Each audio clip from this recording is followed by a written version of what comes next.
Oh, there we go. I think I'm audible now. Alright, hello. Hello, how is everyone doing? Today's gonna be a pretty chill drawing stream. I am out here drawing our good friend Denam Pavel, or as we like to call him, Denim Pants. And yeah, I mean, I'm just gonna like work on this at the moment. Let me see if I can turn the music up a little. I hope my audio volume is doing alright as well. And then let me just fix this out real quick. Okay.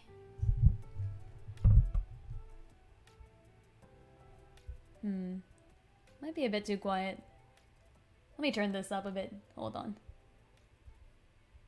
Oh hey, Chozo Maya, hello, how's it going? Oh yeah, you were, you played, that one mystery game with Errant or something, didn't you? I feel like I might have seen that stream. The one with, like, the locked room. And, oh, it was called something really cool. It was like, We Were Here, I think? Does that sound right? There we go.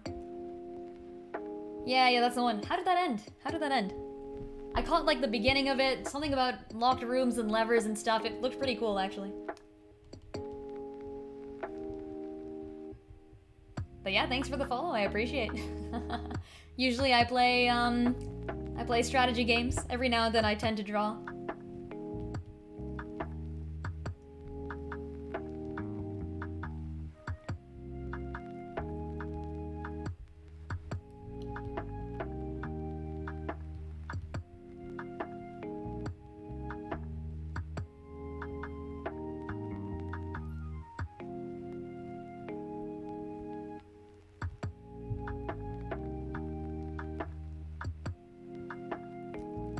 Fun co-op game, each player has hints to the other's puzzles. Yeah, that's what it seemed like. Sounds pretty fun. I gotta play some of those for sure. I'm a huge fan of puzzle games, I just haven't found a bunch of good ones recently, I guess? I also just have way too many games on my plate. With the release schedule for the current games I'm interested in, it's, oh gosh, it's gonna be great. Yeah, I might even have to skip Fire Emblem Engage on release day, it kinda sucks. I've been a fan of the Fire Emblem series for so long. But there's no way I can play that and also finish Tactics Ogre and also play Octopath Traveler, which comes out in February, so it's a hard knock life. Alright. I'm gonna do some, like, base colors or something. I'm assuming you haven't played Tactics Ogre, then? It's a good game. I recommend it. Although I might recommend Triangle Strategy more. That is kind of my personal bias showing through.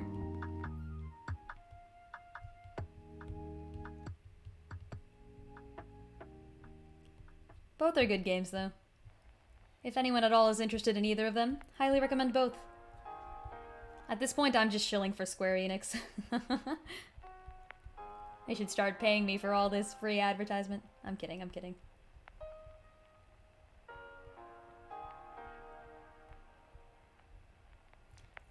Escape Simulator. Ooh.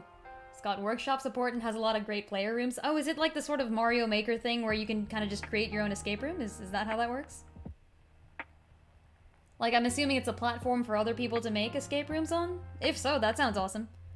I've done a good number of in-person escape rooms, actually. I think I just did one recently. Which one did I do most recently? I've done, like, a ghost haunted house-ish one.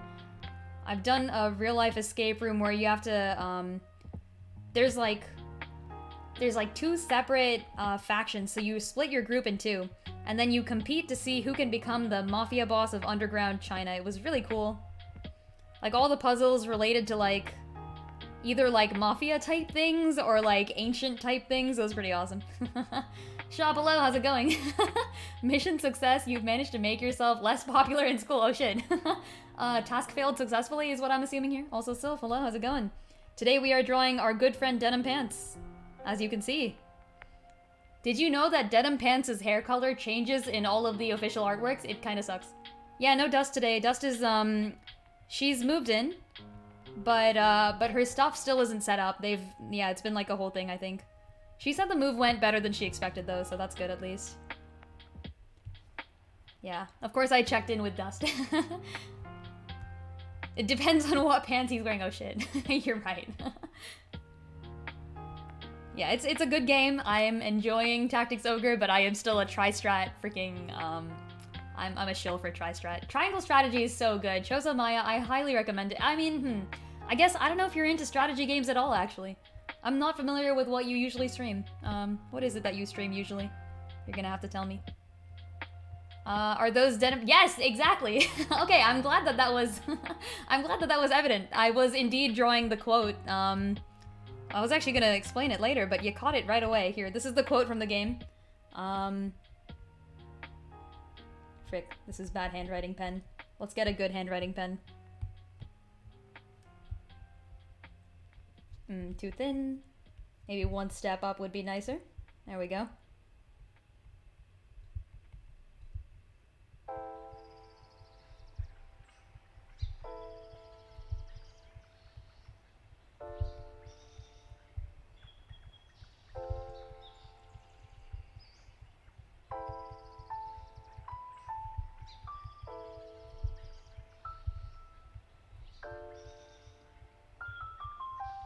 Okay, hopefully people can actually read my handwriting. Probably not TBH. Wait, no, I did that on the wrong layer. Ah, damn it. Okay, fine. I'll just do this. Wouldn't consider yourself a streamer, barely stream once a month. Hey, that's fair.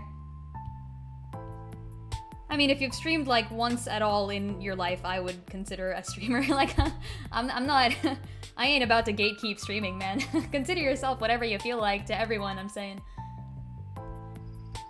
Yeah, this is the quote from the game. It's such a cool quote! I know, it's a great freaking quote. Denam Pants is the best.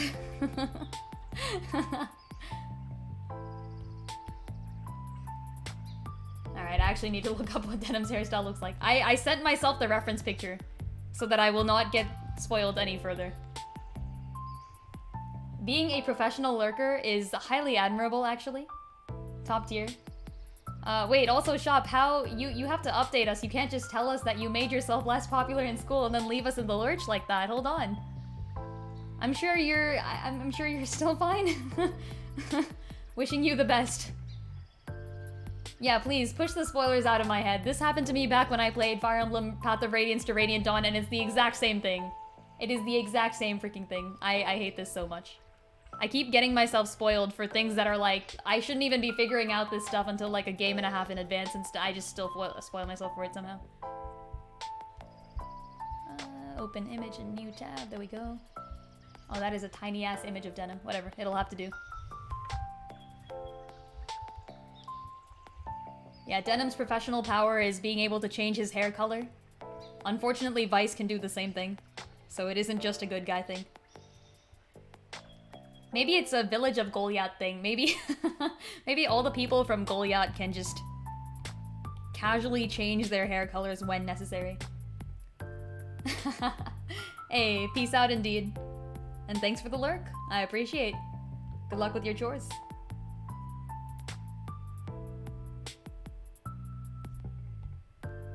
Maybe a little bit pinker. There we go.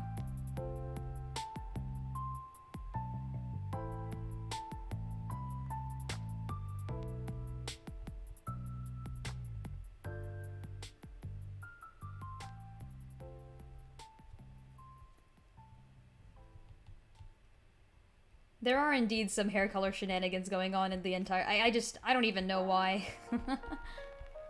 Like, I feel like people who have gray hair in the artwork have purple hair in the sprites. Some people have black hair in the sprites and, like, brown hair. I think Kachua's hair goes between, like, brown, black, and blonde all together. I have no idea. I've given up on trying to understand it. I'm simply gonna pick whatever color I feel like fits their hair the best. At this point, I cannot do any better than that. Let's go with, like, maybe a greenish gray, I think? Yeah.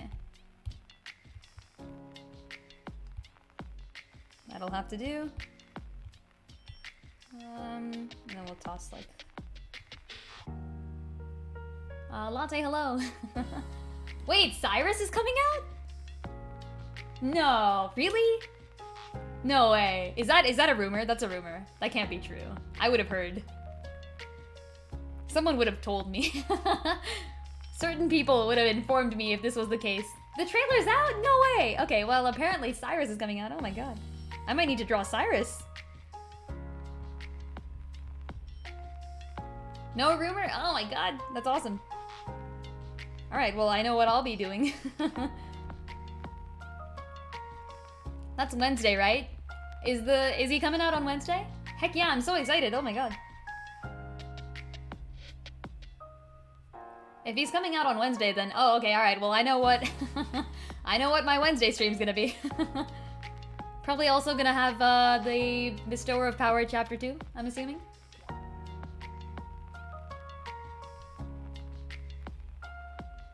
Was just hitting off with one of the more popular kids.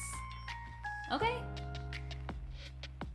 Started spreading. Oh yeah, that always happens, doesn't it? Nah, man, that's not a bad thing. That's not a bad thing. I think revealing yourself as ignorant is never a bad thing, because all it means is that you know what you need to know and you're okay with learning it. Like, never feel afraid to ask questions. If you don't know shit, just be like, hey, I don't freaking know this, and then someone should answer you, and if they don't answer you, then they suck and they don't deserve to be your friends anyways. Also, lots of free stuff for Christmas. Oh boy, I'm logging in. Grab that free shit. Heck yeah. Yeah, I finally watched the Temenos trailer, by the way. It's been a while. That's been out for like at least a week or two, I want to say. The Temenos and Throne trailer. And damn, they look cool. Also, I was right. I was right about Temenos being a bit sketch. Like, I'm glad that I was able to pick that up from the artwork. I'm glad that the artwork was able to kind of make that evident, I guess. But Temenos is indeed a bit sketch, and I love it. I'm starting to think my main party is gonna be, it might just be all guys, actually. Frick. Hikari's the only one that's on the lurch right now. I don't know if I'll have Hikari in my main party. It depends. For people who might be confused, these are the characters from Octopath 2, which will be releasing in February, and I will be playing that when it comes out.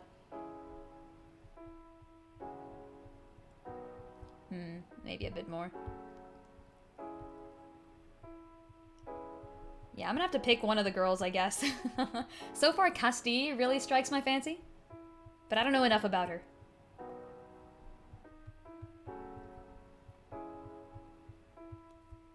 But then you wouldn't have a warrior or a hunter? Yeah, you're right. I mean, the thing is, all the guys actually do form like a good party. Apothecary can make a heavy hitter if you really build around it, but yeah, warrior hunter is kind of necessary. I could potentially build Castille into a heavy hitter, depending on her stats. So, like Alphen, for example, you can do like physical Alphen as a build.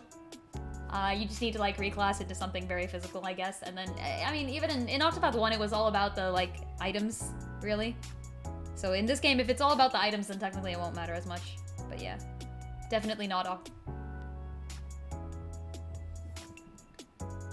Anyone have anything to help with neck to shoulder pain? Boy. Someone let me know if you have it, because I have the same problem. I had no solutions.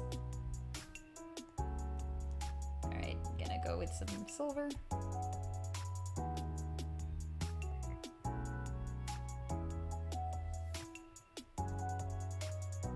Also, how's the volume, folks? Let me know if everything sounds decent. I could maybe turn the music up, potentially. Let me know if that sounds about good. Yeah, I do want a warrior just because, but, honestly, like, even in in Octopath 1, you can totally just wreck the game with Cyrus. Most of the game with Cyrus. For the final boss, you need at least one more person, but Seems good to you? Okay, thank you. Good to know the audio's working out fine. Alright, let's go a little bit darker, maybe. Actually, a little bit lighter.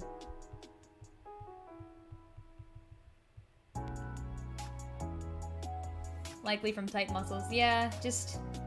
Yeah, for me at least, I know what the problem is. It's because I need to look down a lot. And then I look up in the weirdest angle when I'm doing work. Like, when I go to my job, you know, I sit in the desk chairs that they have at the job, and those are, like, perfectly fine chairs. But some of you who have been on the stream for a while know that I commute quite a bit to get to work. So it's usually not worth the, like, whole 2-hour commute. Alright, hold on, actually, let me just move myself. Yeah, and my chair at home is okay. It's pretty good. But it's got issues. And then when I draw, I have to look down because I'm just, I don't know, I've tried drawing in all different angles and I'm just not good unless I'm looking down at it.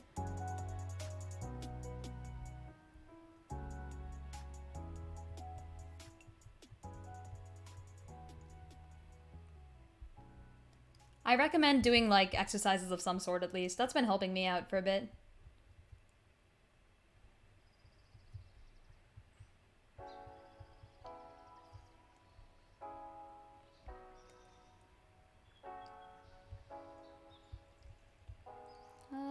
Apparently Denam wears a green undershirt.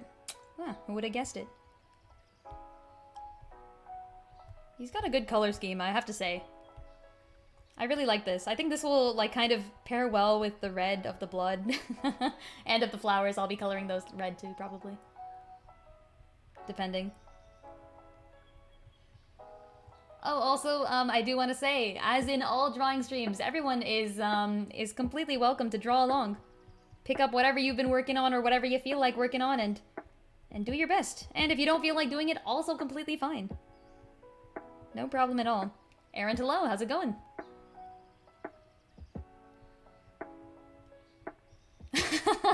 The second I post this, you're gonna Photoshop him holding a picture of Kachiwa. No, you should Photoshop him holding a picture, or no, holding a hare. Like, as in, like, a rabbit. And be like, I got this from Kachiwa, I wonder who gave it to her. We all gotta enter goblin mode once in a while. Are you talking about, like, hunching over? Because if so, yes. I'm always full goblin. Photoshop him holding a pair of pants. Is this me? He says, looking down at the pair of pants. SMH denim pants.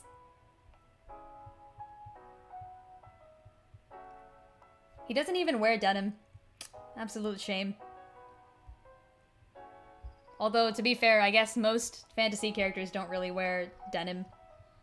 Except for potentially Odette. If you've seen Odette's official artwork, she kind of looks like she's wearing jeans. Never figured out why, but they look cute on her. I like them. You stare long enough into the stitches stare back at you. What is this, the eternal void? I didn't know jeans contained a dark dimension within them. But then again, if anything contained a dark dimension, it would be jeans. You need to drop off your thingies? Oh, your artwork, yes, yes. Pile in the artwork. Are Denam's gloves black? Frick, I think they are. Whatever. I'm not looking up anymore. I'm not getting any more spoilers. I've already been spoiled for something and it was terrible. Ugh. Oh yeah, to the people who may not be on my Discord. They're not red. They're totally not red. Oh yeah, stained with blood. Yes, there will be blood. Don't worry. Look it. This is what I'm drawing. There will be blood. Worry not, my friend. But I know they're not red because it would contrast with the blood. You see, I want the blood to stand out. So I will be coloring them black. Alright, here. Maybe not. Bit more red, perhaps. But yeah, to the people who aren't on my Discord, when I was looking up a reference image for Denam, I saw one word that potentially spoiled me for something in Tactics Ogre, and I'm I'm kind of sad about it because it's the exact same thing that happened when I played Path of Radiance. I looked up a picture. Actually, I didn't look up a picture. I looked up the stats of a certain character, and there was something in their article that spoiled me back in Path of Radiance. In this one, I was completely safe. Like, I made sure to search it up on Google Images so I didn't get any articles. But there was, like, someone had titled an image something that I think was a pretty big spoiler. And I was like, God damn it! Why? I did my best. I tried so hard to avoid all spoils, but I think I have been spoiled. It's okay, I'll still enjoy the game. I still enjoyed Path of Radiance and Radiant Dawn despite knowing the spoiler. I think it'll be the same for this one. Obviously, I won't say it, you know.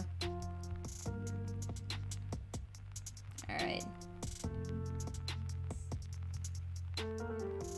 I'll at least try to keep this stream as spoiler-free as possible. And actually, the fun part is that, I have not caused Denam to kill anyone, I think. Like, I think I've been pretty anti-murder so far. I mean, I have murdered people, yes, but like, they were all people who attacked me first, so that's okay. The spoilers are completely avoidable if game developers just avoided me. This is kind of an old game, so I expected a spoiler of this sort, actually. Or like, I expected a twist of this sort. I got a twist that I expected, is the thing that it could be wrong, though. I don't know. I guess we'll find out. The whole of Valeria doesn't believe in that statement. The whole of Valeria just likes having twists. Alright. Oh, art has been dropped. Alright. Give me a second. Let me look that up. Gotta open Discord.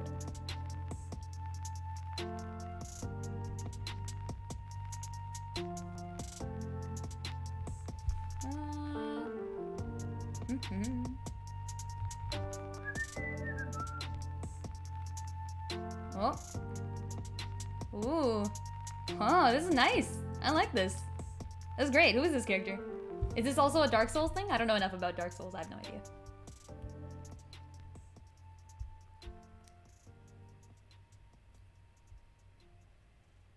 I'd like to think the whole of Valeria believes in unnecessary drama. Like, it's just something that they have very close to their hearts.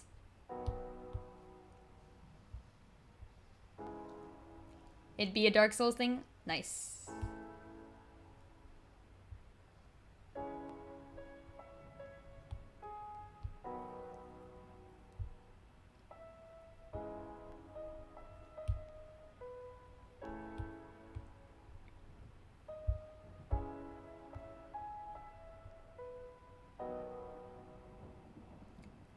Photoshop Denam holding two voodoo dolls. One of Kachua and one of Sopan. No! What have we done? Has science gone too far? That's great. It's okay because the pen is dead.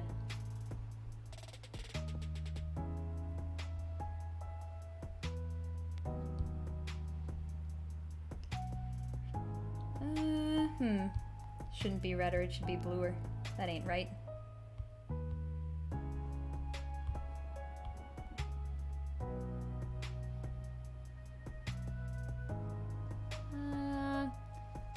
Not good with dogs and animals. Hey.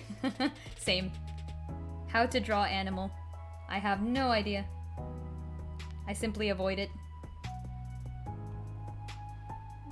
Okay, that'll do.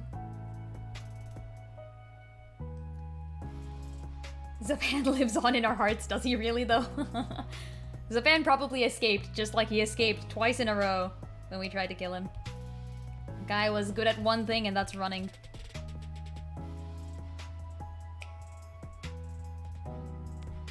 What color are Denam's eyes? Brown, apparently. Huh. Would you look at that?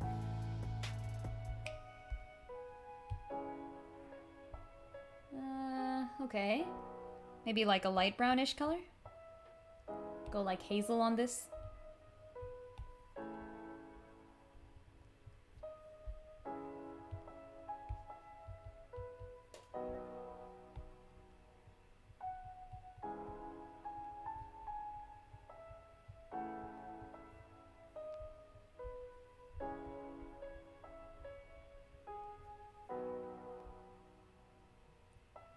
Okay.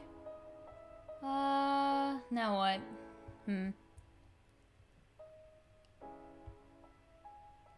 Let's do... Let's try shading in the flowers first, and then I'll go back and do lights. Oh, I forgot the bottom of his jacket. Frick. Hold on.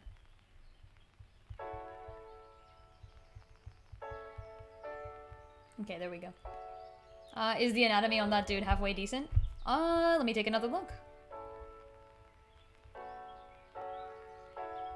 Oh yeah, it's pretty good. I like it. I think one thing you might do is potentially just make the thighs a bit thicker and make like the bottom part of his legs a little bit thinner. But yo, I like the pose a lot. Heck yeah.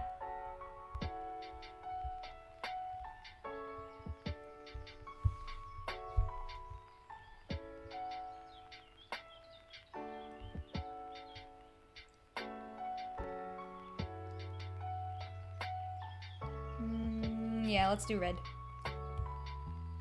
Let's go. Blood flowers. Maybe kind of on the darker side. Maybe not as bright as the blood. Potentially. I'll do that. We'll try and change that. Hey, no problem. And, I mean, once again, keep in mind, all my advice is just that. 'Tis simply my opinion. Feel free to take everything I say with a grain of salt.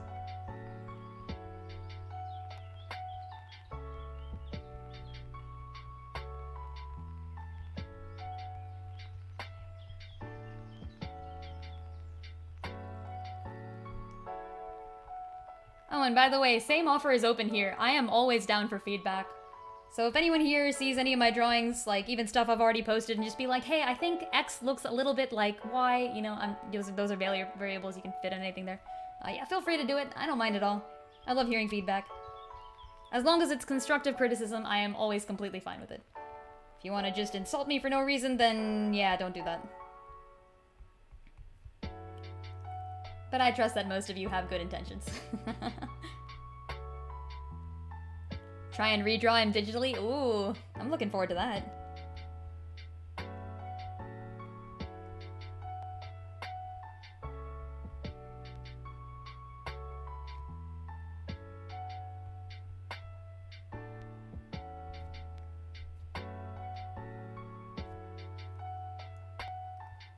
Alright, a bit of flowers. Do a bit more. What type of flower is this anyways? I have no idea. I just drew what I thought looked pretty.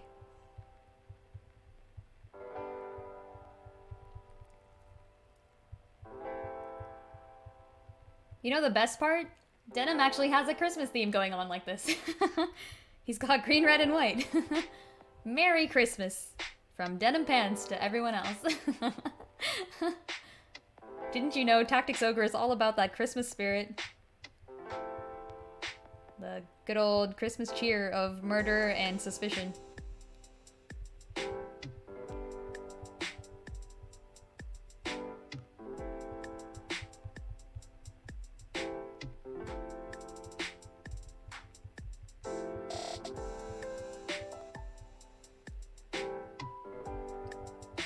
One feedback, this is looking absurdly good and not always done. Oh, thank you. That's quite nice. I'm down for negative feedback too, folks. I mean, by the way, I'm just saying, I don't mind the positive feedback either, like lay it on. But I do appreciate some good old constructive criticism, as always. 'Tis the season's sneak attack, oh my god. I see you're a ninja type. I think I've asked this before, but what classes would y'all be if you were in a fantasy universe? I've said mine, I'd be a scholar. I'd probably be a staff-wielding scholar too. I actually IRL own a staff. I've just had this staff for my entire life. I've spoken about this on stream, but like a long time ago, so some people here might not know it, but yeah, I've just always had a staff, and I don't know why. It's a nice staff. It does very many cool things, like being able to hit people on the head, which is, you know, sometimes necessary. And, you know, reach far away things, and turn off light switches from a distance.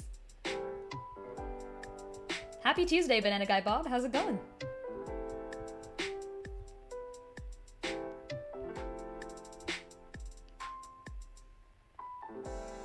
Nice, that was supposed to be an insult. Lol. Task failed successfully? Question mark? Always prefer to be ranged. Ooh, that's fair. Yeah, kind of same actually. I'm kind of like a... I like being support.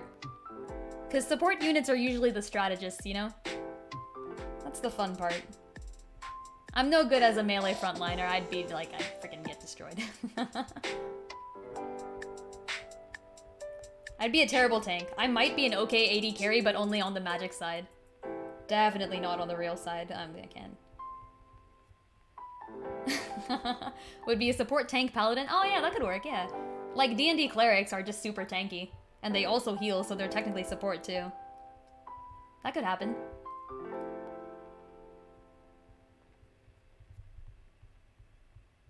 Oh, the music stopped. What?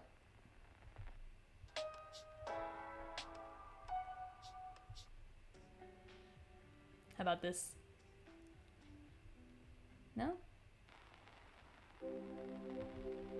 Okay. That'll do. Like being ranged, but only with bows. Bows are a pretty awesome weapon, I'll say. Like, if I wasn't just super into magecraft, I would be an archer for sure. Or like a hunter, or, you know, whatever class is related to that. The thing about archers is that, depending on the game, they're either super overpowered or super underpowered. There is no in-between. Something about gun gameplay doesn't just click. Yeah, I mean, I guess I haven't seen too many gun users just because I've, mostly played fantasy RPGs, but like, I played one level of XCOM once. In your D&D campaign, you're being allowed to go to level 40. Oh my god. How? Did your DM just build an entire new set of, like, class systems? That's pretty awesome. I have played a decent amount of D&D. Oh, have I ever showed you guys my D&D characters?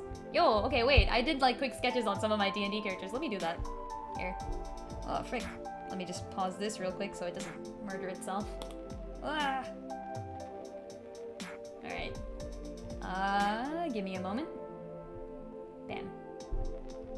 I'll show you my current one, actually. Dust is currently DMing this game, so Dust knows this. Dust has definitely seen this before.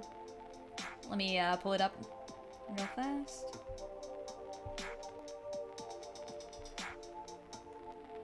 Here. Bam. This is my current D&D character. I play a young painter girl. I actually play a dragon, but I've been in human form for the last multiple sessions for reasons. This is my human form. It's pretty awesome. I love playing a painter. It's so fun. It lets me use magic in the weirdest way. It's good stuff. Let me see if I can find my entire set. This was like an old sketch, so it's not going to be amazing. This is back when I was like, alright-ish at drawing. Hold on. This is all the folks I've played. I have played 8 D&D characters in the past. Starting from the beginning. These guys are great. I really love them. The top 4 are D&D, and the bottom 4 are... actually, hold on. Soren the Fates Warlock was Odyssey of the Dragon Lord, so still D&D. Zeph the Chef was like a one-shot like kind of thing that ended up being a 3-shot. And yeah, Zeph the Chef actually destroyed the world. It was a good time. He didn't know it. We found out in Theria's campaign that Zeph the Chef had destroyed the world and we had no idea. But it was all his fault. Like, he took a certain item from a certain place that ended up causing like a series of events that led to the world's destruction, and Theria, the Brewmaster Thief, had to fix it. It was actually awesome. And then yeah, the current character I'm playing is the Paintcrafter Kel. Good times.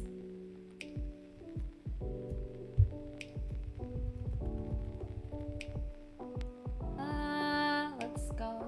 Bam. PBG showed up early to scare us and you stood there and took way too little damage. Awesome. Yeah, man, playing a cleric is great. I have played one cleric, which was actually right here. Hold on. Danielle was my cleric, and I will admit I didn't play her for very long, so I don't have as much of an attachment to her. Am I Miss Golden? Oh, you mean Miss Golden Week? Yeah, my power was vaguely inspired from hers, but I do not act much like her at all, unfortunately. Kel is a very, it's like, kind of like Hermione from Harry Potter in a way, except, actually, yeah, like, let's say kind of more like Hermione from Harry Potter, in like a, we could get killed, or worse, expelled, like that sort of person. But that's how, you know, Kel started off, and recently it's been fun, because my character has been learning more and more that, like, the world is a really shitty place.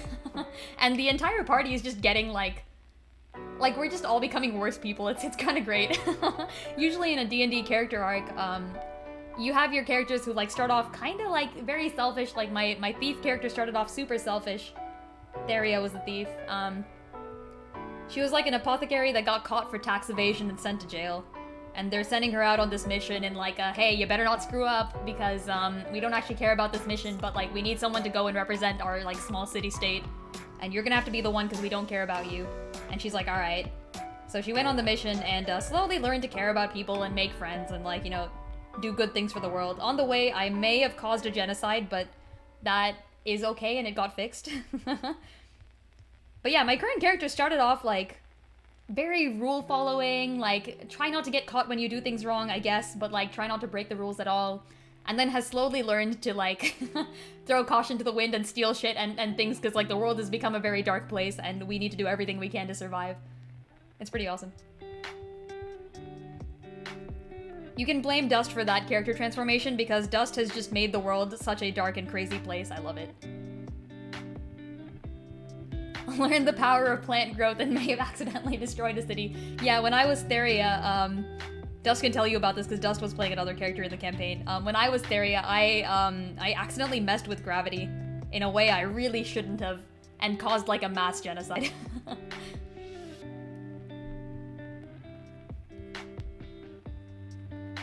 And the worst thing is, like, I did not intend to cause any genocides. Yeah, I kind of, like, I pissed off the god of gravity is kind of, like, there was a spirit of gravity and we had control over them and I pissed them off. And it caused certain results. Like, essentially, I gave a command that I shouldn't have given, and I thought it would be completely fine, but it wasn't.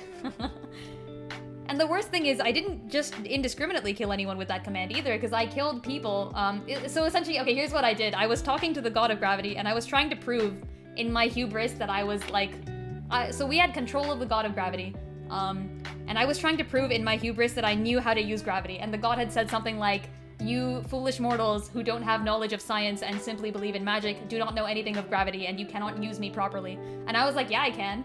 And I'm like, I know what this does. And so I was like, just turn... We were in, like, a small parallel universe.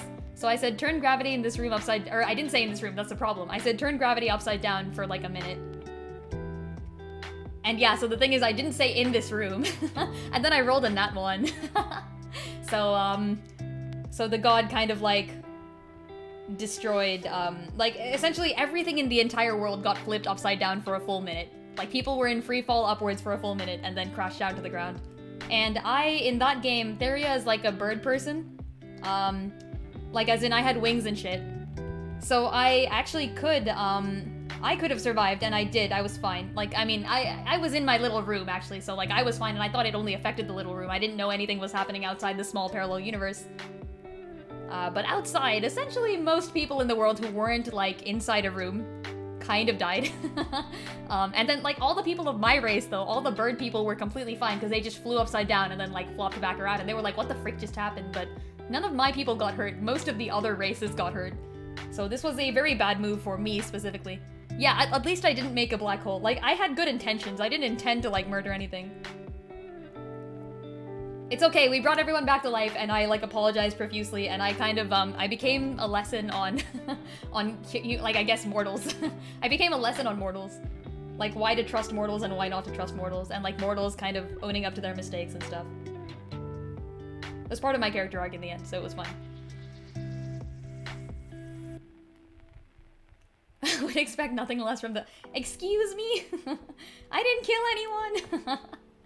Balmamusa is a place from the game Tactics Ogre, which this current character that I'm drawing is from. And he's accused of killing a whole bunch of people at this place called Balmamusa. For anyone who hasn't played Tactics Ogre or watched my stream. It wasn't me, I didn't do it! You're actually given a choice in the game. You're allowed to freaking kill all the people in Balmamusa if you want to, and I have no idea what would have happened if I'd said yes, but I did not. In the end, it didn't matter that I didn't. They blamed me anyways. Absolutely terrible folks there.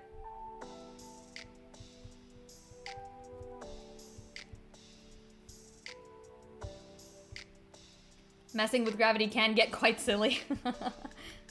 Yeah, it's a good thing I didn't mess with it further. I learned my lesson, essentially. And later on, when I had the power of the gods in my hands again, I, like, you know, consulted with friends and stuff. We made our decision as a party the next time.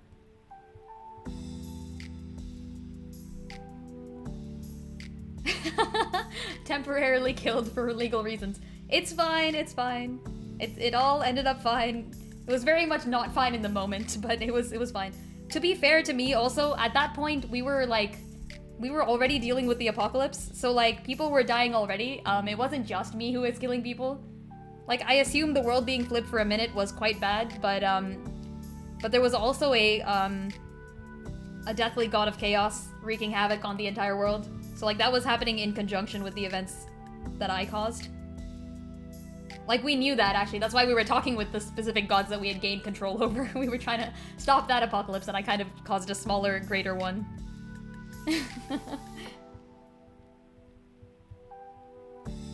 That makes it better, I guess. I mean, no, but, like, also yes. It's okay, I put it to rights in the end. I fixed the world. The party and I fixed the world. Dust included, actually. Dust was very pissed. Like, Dust's character was very pissed. Dust and I both IRL were like, oh my god, why did I freaking roll a nat 1 on that? Like, of all the things to roll a nat 1 on, commanding the god of gravity is probably not the best.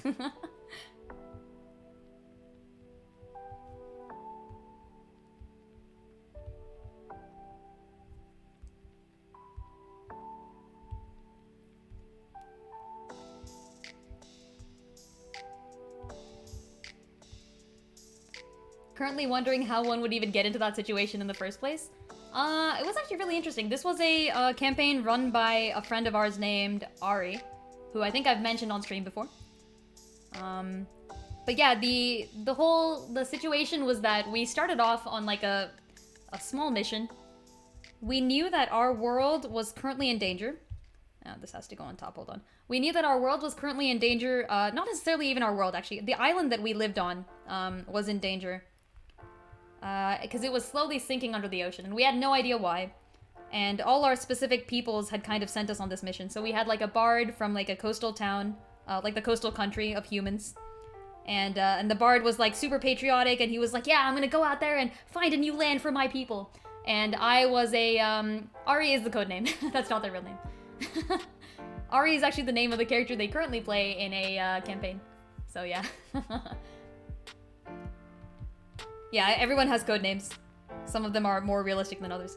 But yeah, so I was the bird person, apothecary.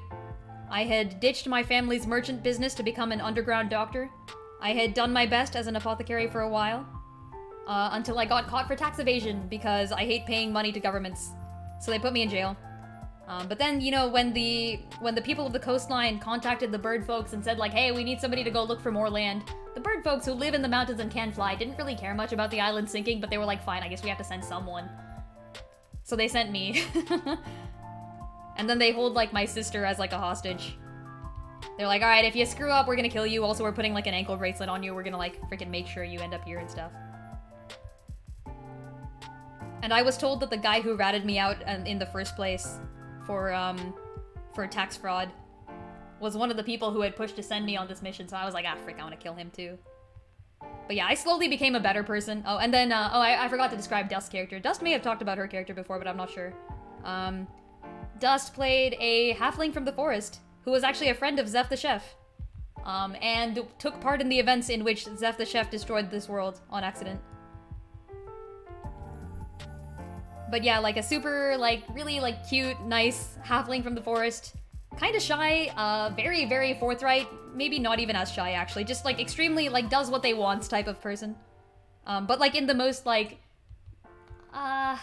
in a way that, like, wouldn't get anyone angry at them at all. Holly was great. Like, as in, like, I don't quite understand what you humans and normal folk are doing. So I will instead proceed to take this item. What do you mean it doesn't belong to me? Everything belongs to everyone in the forest, like that sort of thing. Yeah, apocalypse starts. It wasn't an apocalypse at that point. It was literally just the island is sinking under the water, like very slowly. And then the bird peoples are like, bro, like I don't freaking care. Like the island's not gonna sink fast enough to do anything to me, and we're all pretty rich here in our coastlands. We don't want a new land. So like I guess I'll send this one thief who doesn't actually matter. Tax invasion. I like that. Why evade taxes when you can simply invade them?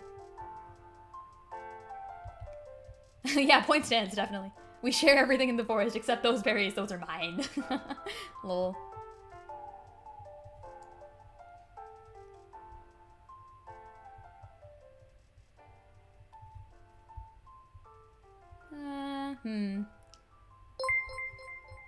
Oh, Guest Burl. That's a great name. Thank you for the raid. Appreciate. Hello, people. How's it going? Ah, Taser, hello. I'm tired, EXE. Great name, too. Amazing. Didn't even realize you typoed that? Well, it worked out perfectly fine, Shop, so I'm just saying. Welcome. Welcome, welcome. How's it going? We're drawing, this boy here. His name is wait, frick, I can't even say it. His name is Denam Pavel, but we call him Denim Pants. He's from the hit video game Tactics Ogre Reborn, which I am currently playing. 'Tis quite the nice game, I will say. I like his flowers too, they're so nice. They contrast beautifully with the blood on his hands, which I am currently drawing. Heck yeah. Great to see you folks though. Hope you stick around. We're currently talking about D&D campaigns and wrecking the universe. One of my characters once was an apothecary who did tax evasion until they got caught, then got sent on an adventure and inadvertently caused a whole bunch of shit, including starting an apocalypse, reversing gravity for a full minute, causing mass chaos, and then eventually fixed it by the end and became the god of technology, actually. Which was quite nice. Warforged Paladin is a 7'2" softie with a plus 15 to intimidation. Imagine having a high charisma score. You know, I never understood that. I felt like intimidation should not be charisma based. Intimidation should be strength based. I feel like that was one thing that D&D did wrong. Okay, let's do some shading. Levi's poster boy. I would believe it. I would believe it for sure. Yeah, I'm actually, I'm currently not even playing the system of D&D. I'm playing, oh shit, what's it called? So I think there's like a system of, it's D&D-esque stuff. And, it's called Powered by Apocalypse, I think. And the one that I'm currently playing is called Epilion, I think. I'm not sure. I've never DM'd a campaign myself. I think, I love telling stories, but I don't have the time. I really don't. I am always impressed by how Dust manages to DM an entire thing. Dust's current campaign is awesome too, yeah. It's good stuff. People are intimidated by pretty people. You know what? You know what? Fair point. But I feel like the barbarian with a huge club should also get some extras to, you know, freaking intimidate folks. Alright, you know what? I can't use purple for the shadows anymore. I guess I still could if I... Alright, let's do this. Bam. Should be a mix of the two? That would be cool. None of the other stats are a mix, though. Oh, you know what? I have to do red first. That's what I have to do. Yeah. Let's go like that. Dust is still getting settled in for a while. Yeah, I think, actually, I don't know. I don't know when she's gonna be done getting settled in, but yeah, I mean, moving to a new place has gotta take some time. About like that for now.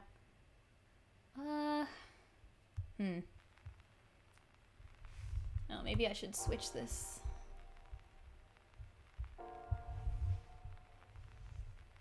Using all the drama of her daily life to fuel the session.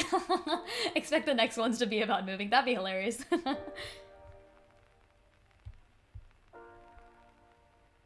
Dust is out collecting rocket parts, yeah. Dust is out screwing with the timeline. Alright, where's the light gonna be coming from? Probably from behind him, I guess. So, I'm not used to this type of light, but let's see if I can make it work. Probably... Oh, you know what? I know why. That's why. Let's do light like this. Main problem with D&D is that it got you into collecting dice. Hey, it's fun, isn't it? I agree.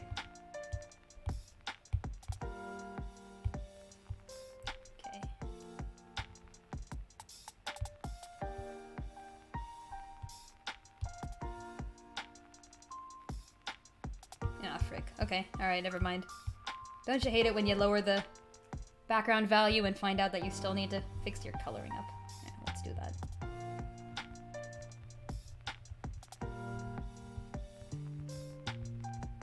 But yeah, to all the folks who are watching, feel free to draw along with whatever you might have. And if you don't want to, completely fine as well, but this is always a drawing along encouraged stream. And if you do have anything, post it in the Discord. Heck yeah. Usually though, I play tactics games. I finished a deathless hard mode run of Triangle Strategy before this, which I still owe quite a bit of allegiance to. Love that game. Amazing stuff. And I'm currently playing Tactics Ogre, which is what this guy is from. Okay.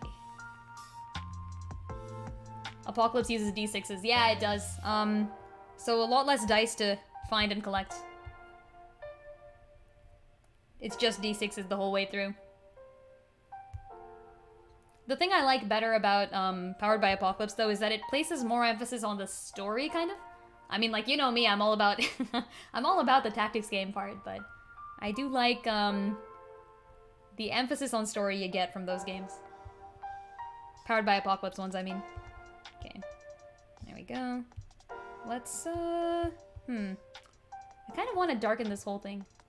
I can't get out of here with your... I'm so used to that, actually. The last, or I guess one of the longest mainline D&D characters I played was this, halfling named Marin. Which, by the way, to people who are keeping up with the Fire Emblem Engage characters, there's a new Fire Emblem character named Marin. And she has the same kind of, like, attitude-ish as my Marin did. But definitely doesn't look the same. So it's kind of weird for me. I'm like, oh hey, it's Marin. But it's not me. I'm not Marin this time. That character sounds lucky? Wait, have I already talked to you about this then? I must have mentioned Marin before. The whole point of Marin is that, she's a halfling who lost her luck. And the best part is that I rolled so unluckily during that- wait, seriously? Oh, okay. The whole point of Marin was that I was a halfling that I lost my luck. And then I rolled really badly in the campaign too. Like, my IRL rolls actually held up to the point. It was really funny. None of us expected that. Okay, anyways, I said I would do light and I will. Oh wait, I was gonna darken this first. Let's do that. Saturation up, darken. There we go. Yeah, so like, you know, we would just sit there and wonder over the fact that I would never roll well, despite being a halfling. I gave up, to fit the lucky thing, I gave up my luck feat, and I replaced it with, I think prestidigitation or something. So I didn't get luck, and instead I had prestidigitation. Okay, let's actually make this a little less bright. Frick. Okay, you know what? That'll work. I want to increase the brightness later once we do some stuff. Okay, lights. Camera action.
Okay, that'll do.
like... I feel like I may need to... I'm gonna have to figure out how I'm gonna plan this hair out here. Denam's hair looks weird. I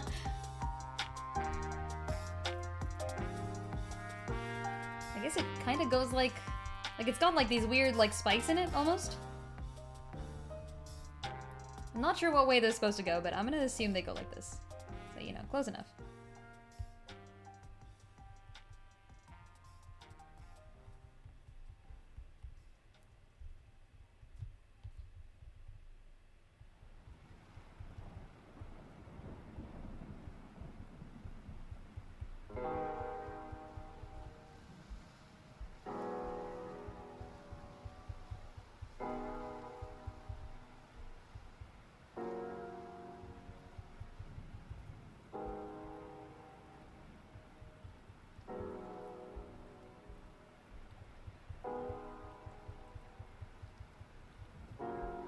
There we go.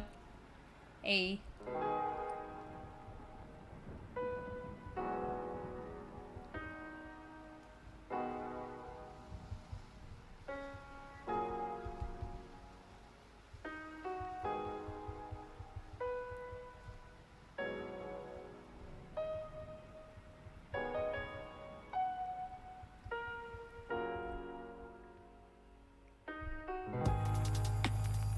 Denam looking good. A. The man of the pants himself.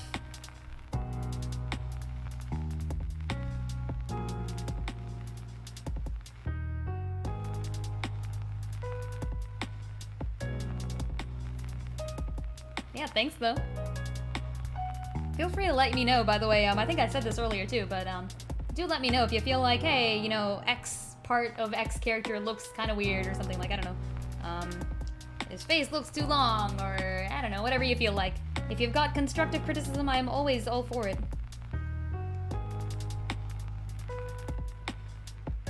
This is what Vice drew in his journal. Now I've got this image in my head of Vice just sitting there and like, and like slowly sketching out his rival.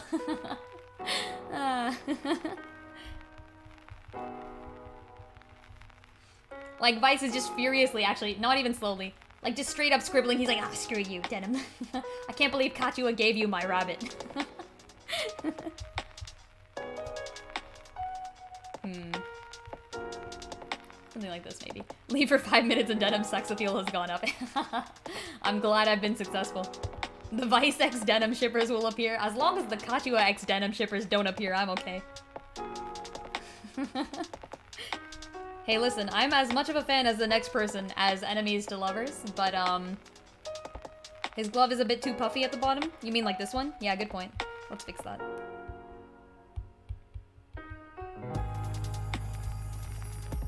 That makes sense.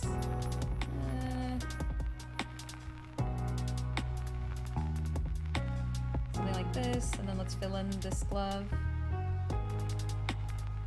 Here. What about the Kachua X Vice shippers? Well, they're just wrong. You know what? Actually, I take it back. I support whatever Kachua chooses. If Kachua in the end decides to forsake all reason and go with Vice, then I suppose I'm okay with it.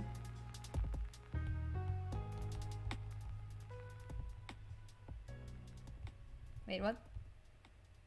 Oh, I see.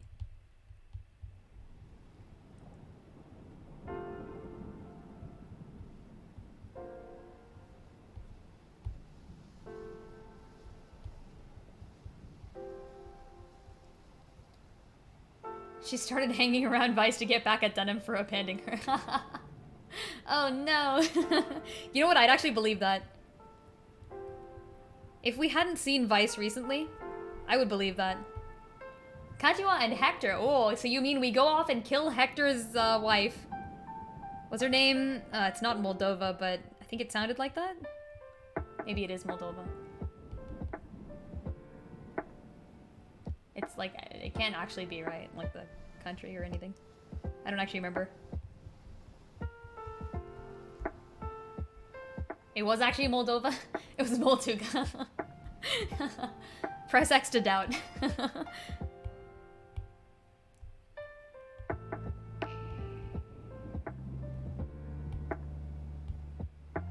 I'm gonna make these things darker in their own proper way. Let's do that.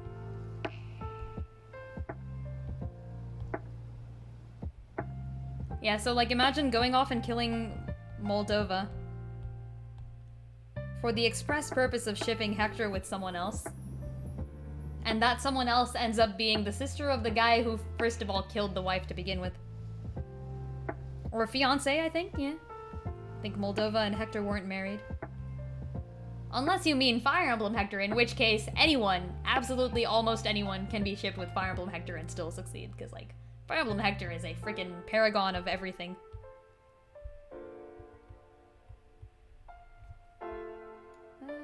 Oh yikes, okay, actually I screwed this up because there should be more arm here. Close enough.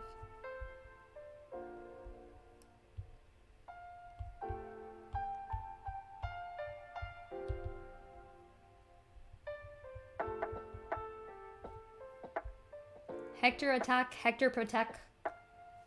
And more importantly, I don't know. He's dead, that's what. Laughs evil. Here we go. Bam. Fire Emblem Hector only gets better. Yeah, he does. Fire Emblem Hector ages like a fine wine.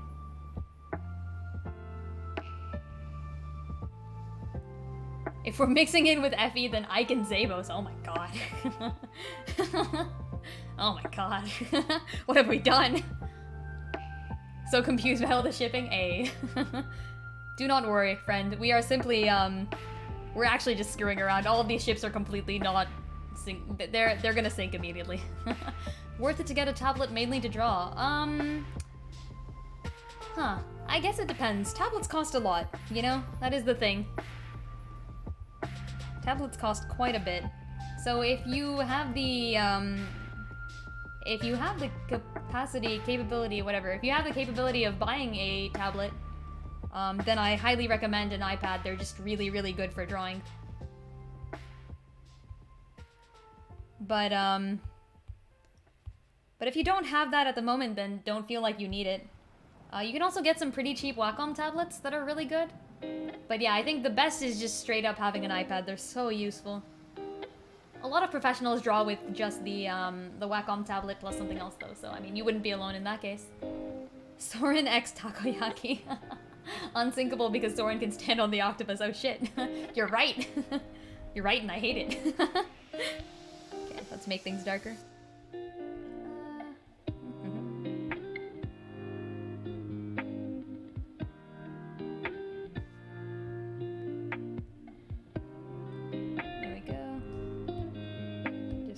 Go through and make everything darker by the right amount.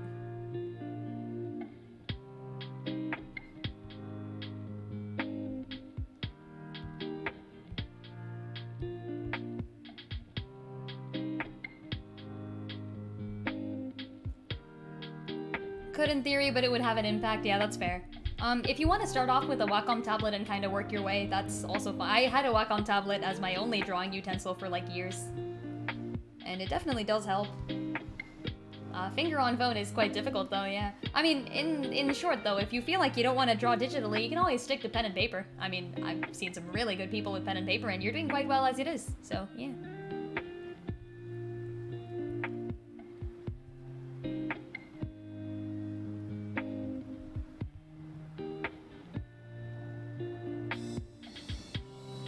You'll think it through? Yeah, that's fair.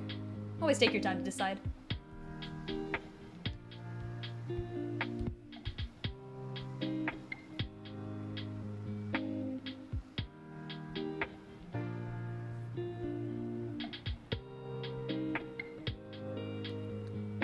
Would like to draw digitally, but have no dollars to purchase the stuff. Understandable. Completely understandable. Yeah, one of the better parts of getting a full-time job for me was like, well, I guess, I was earning money in college and I was also earning money in high school, but it wasn't really worth it to save up and just, you know, straight up buy an iPad, but then, you know, now I'm like, oh, I can buy an iPad. That's a thing I can do, wow. The place I work is quite good too, so that's nice. Just draw on your monitor. Simply pick up your pencil and draw on the screen, and then press Ctrl-Z when you're done. Easy.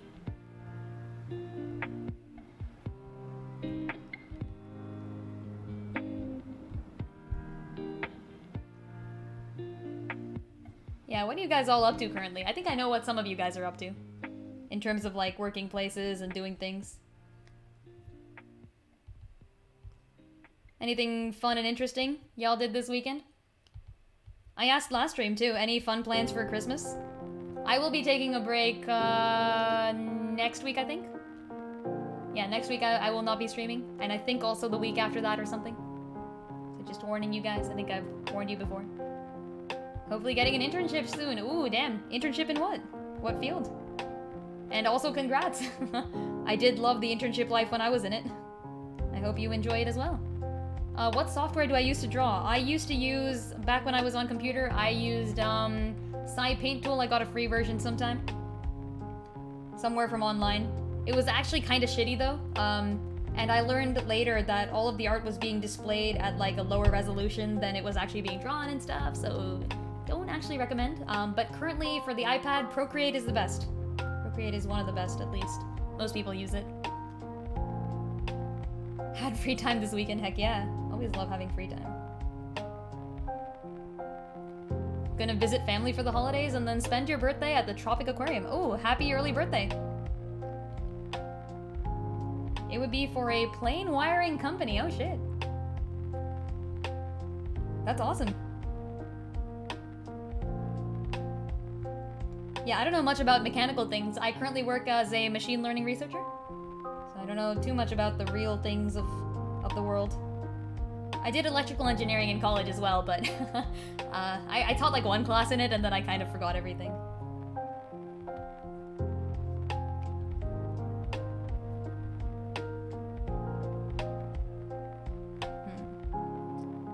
That'll have to do, and then let's kind of just blur this together. The 30th, ooh. Well, in that case, yeah. Happy early birthday.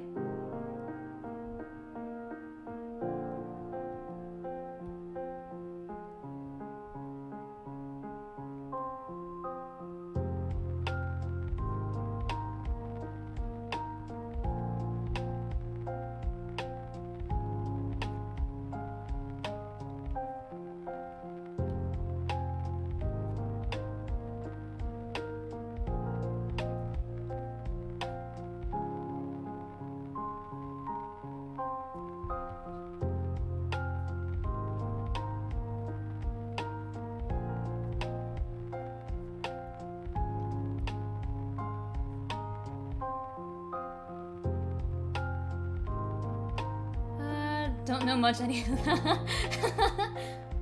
Time for my software update, huh? It's too late for that now. Man, if only humans had a nice, convenient USB port or Bluetooth service. It sucks, doesn't it?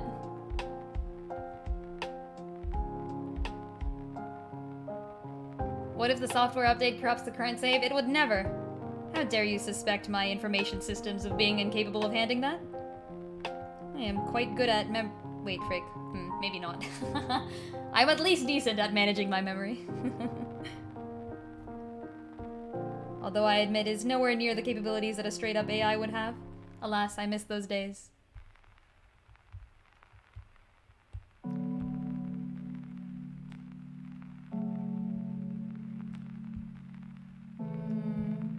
Go maybe a bit more yellowy.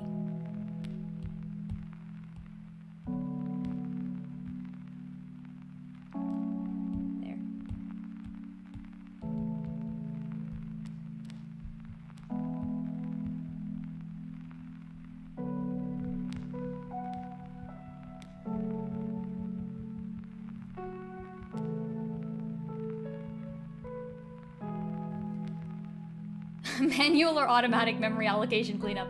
All automatic. I don't even need to call the garbage collector. You know how long it's been since I did any C++? It's all Python now, folks. Back in the olden days when I worked in graphics.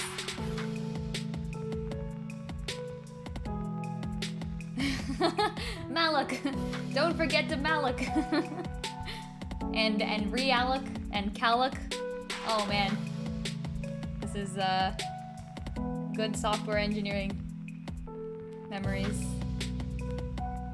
I was once a TA for the operating systems class at my school, which was well known for being one of the more difficult classes at my school. Which was a whole bunch of fun actually, but certainly more work than I need to, and definitely just ingrained the words Malak in my brain.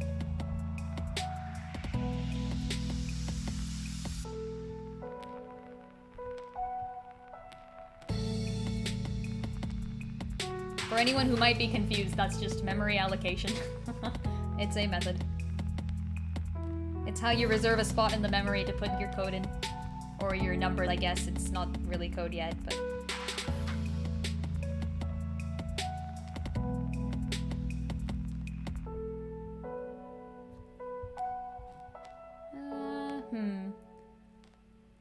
Not sure if I should put the light there or not. Maybe not.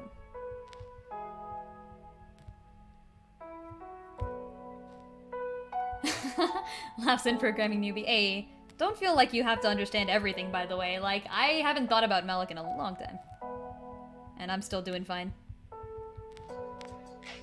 To each their own field of expertise.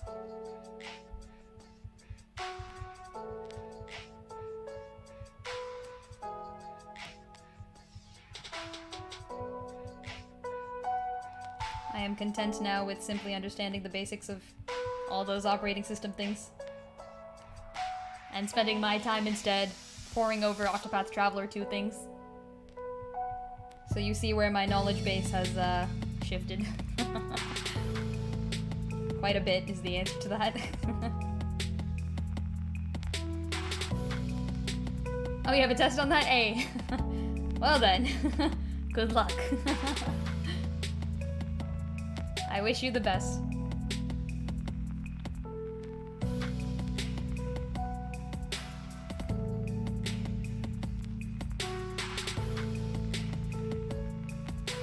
Oh yeah, by the way, people on this stream have told me that Cyrus is coming out apparently. Like, in 2 days? Like, holy shit. That's really soon. And now I know what I'm gonna be doing on Wednesday. I'm gonna try summoning for him, obviously. Damn. Yeah, how long is he staying out? Because, I don't have enough. I can't do it. I'll do my best, and then if I don't get him, I don't get him. It's fine.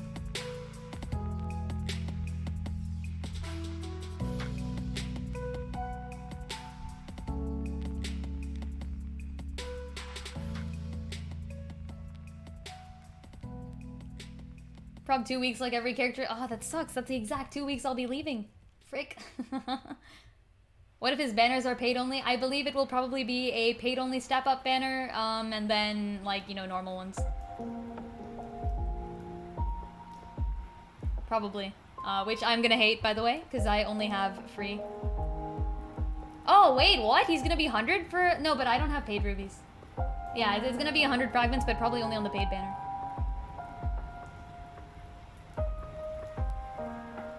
I'm completely F2P. I don't pay money. And I've made this joke multiple times, but unless someone donates for the specific purpose of giving me things that I will spend on Octopath COTC, I will not be spending anything on Octopath COTC. And that's a joke, by the way, like, don't actually do it, folks.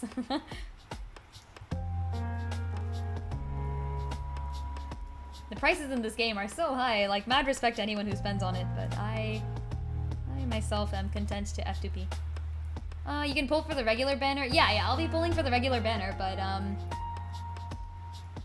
Oh, wait, is it regular banner 100 fragments? Because if so, oh, heck yeah, then I have a guaranteed Cyrus. I'm down to spend all out on Cyrus. Cyrus is second on my list. The only person higher is Wrath, which some of you know and some of you don't. Wrath is the highest on my list. I will do anything to get Wrath. I will spend all of the things. Yeah, Wrath is a bit of a spoiler, but Wrath is my fave. Yeah. I do believe I might have a guaranteed Cyrus, though. Let's see if I can awaken him, then. That's the real question. Do I get my awakened Cyrus? That's really soon, though. I'm kind of sad. I didn't think they'd release Cyrus this soon. I thought they'd keep the hype up for longer, but it seems they want to entice people to spend more on Christmas, so I guess I understand that.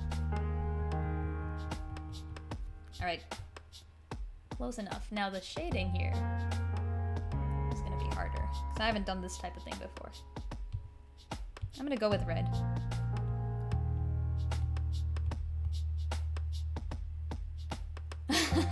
They do Cyrus and then 4 weeks later, ugh, they would. They actually would. I would scream.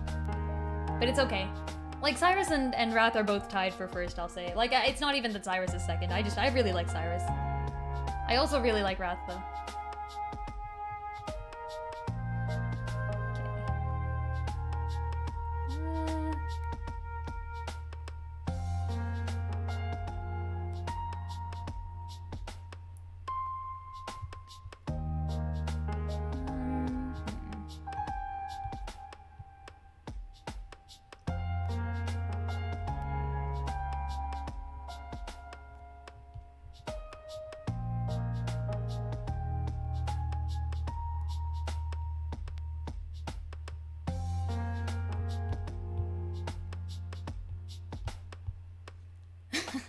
Cyrus, wake up, Cyrus. Some lady talking to Cyrus in his ankle deep bath, lol.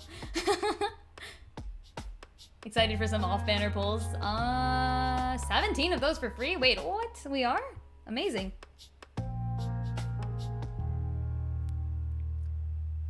The game you spend too much on is Destiny 2? Ooh. Do I know about that game? I don't think I do. What's that? Is that a gacha game? I mean, it's gotta be pay to win in some way, yeah? Otherwise you wouldn't be spending on it.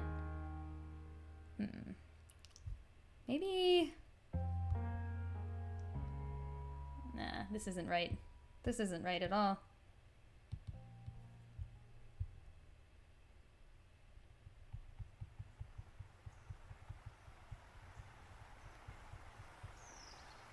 Regular pool expanded Therion. A my boy. Therion himself. The man, the myth, the legend.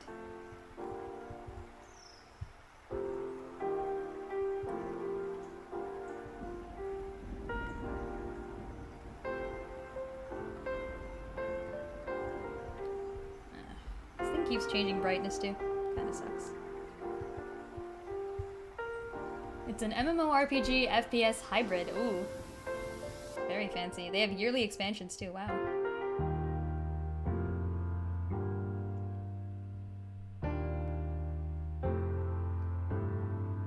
That's fair. I mean, my viewpoint has always been like, if you like a game, if you're enjoying a game, then totally fine. Veteran seal for free. You mean like just the pull once seals? Because that's what I'm imagining.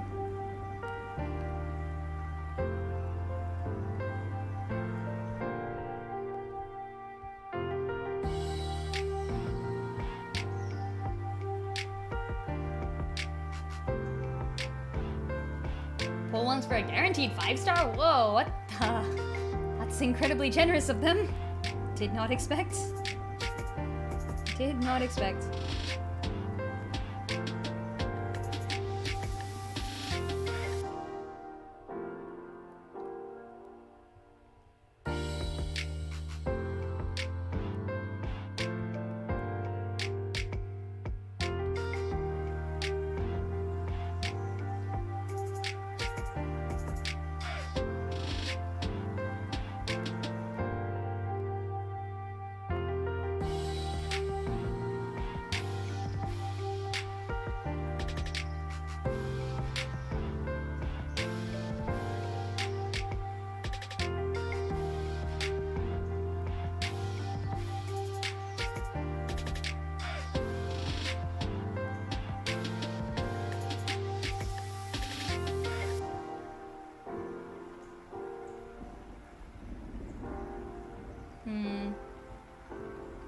Yeah, still a bit strange.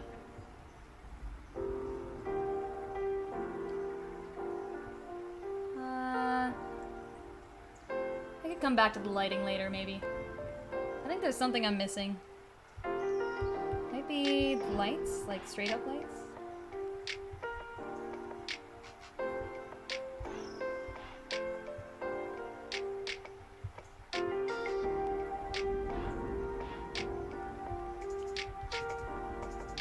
Also probably a little too red, but I can fix that in post.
Very random question said that I was planning to play Hollow Knight at some point. Ooh, oh boy, here's the problem. The problem is that I literally have too many good games to play. And like, man, it's a great problem to have, but oh gosh, it's gonna take a while probably. It depends. Usually what I do is I play one game in between other games. So when I come back from my break, I'll be playing Tactics Ogre and then probably playing some other game in the middle. I actually think I might not be playing Ghost Trick on stream, because I like Ghost Trick a lot, but I think it's something that I can very much just like, I think I might enjoy playing it on my own during break, so I might play that during break. I'm not sure. If I don't play Ghost Trick during break, then I'll be playing Ghost Trick as a second. If I do play Ghost Trick on break, then there'll be another spot left. And I'll probably have like a vote between either like Oracle of Seasons and Ages or Outer Wilds, which I've also been looking to play for a while. Or Hollow Knight, one of those. Or I might just default pick Oracle of Seasons and Ages because I really want to play that. It's the sequel to Link to the Past, essentially, so. So yeah, it depends. Essentially, the time may be any time, and it kind of depends on where the votes go and what I'm feeling like playing, and also how the main games go as well. Because Hollow Knight itself is a large game. I don't think it's something I could play as like a side game.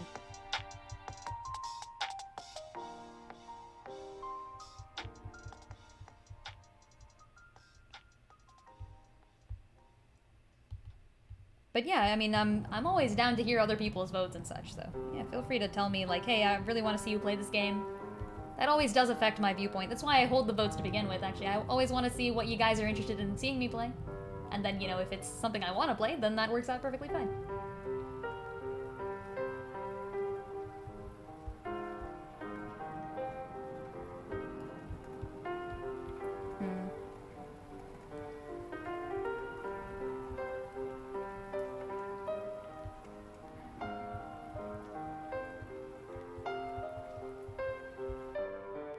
Okay, now his chin looks really weird. Is there too much chin?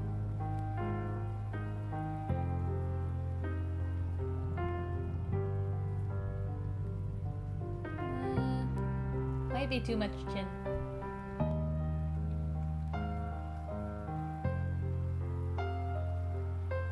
I can't tell.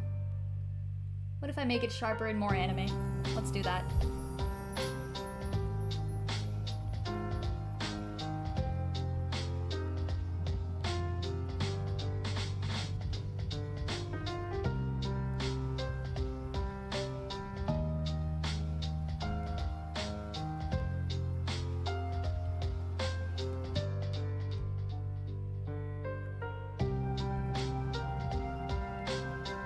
I've come to a realization. If either Outer Wilds or Oracle of Seasons wins, I might have to skip a speed. Unless you speedrun them first. Hey, okay. Are you planning on playing both of those? If so, I highly recommend Oracle. I've heard so many good things about the Oracle of Seasons and Ages games. I'll be playing Oracle of Ages first, by the way. So if anyone is actually into those, I recommend. Nice, yeah. To all the Zelda fans in the house, recommend the Oracle games despite having not played them myself. I keep hearing good things about them.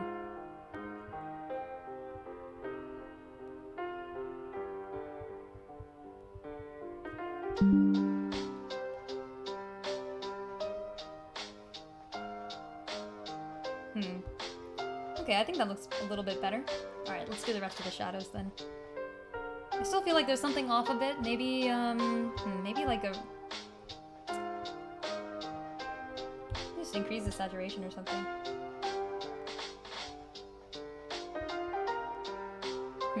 I'll have to think about it.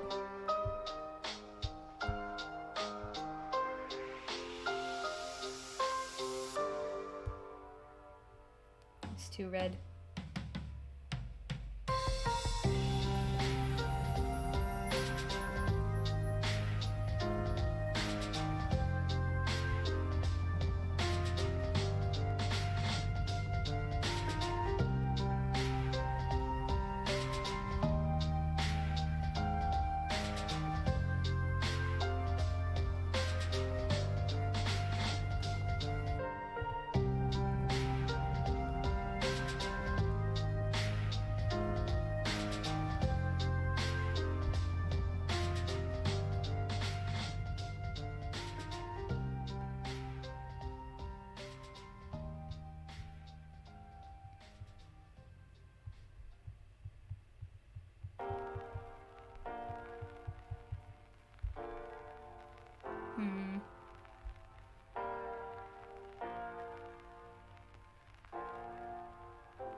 Looks a bit strange from a distance.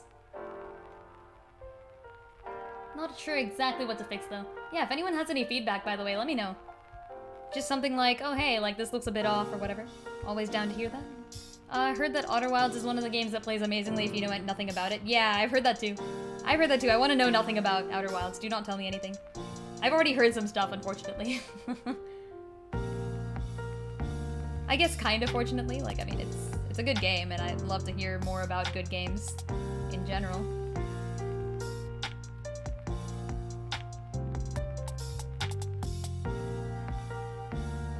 Flick his hair back, give him an evil grin, and allow him to join Evil Eyes. After all this time. After all this time. You thought it was Denam, but it was me, Vice. Insert Dio meme here.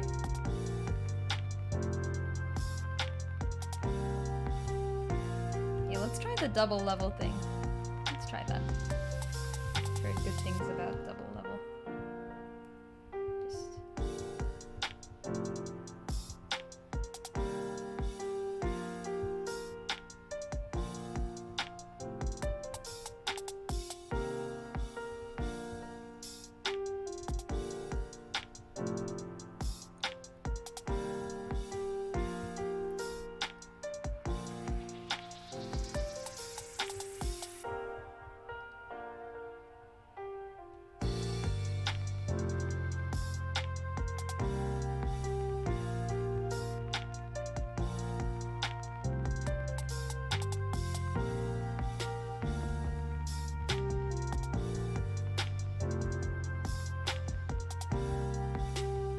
If a poll features HK, you'll be the one creating a dozen podcasts.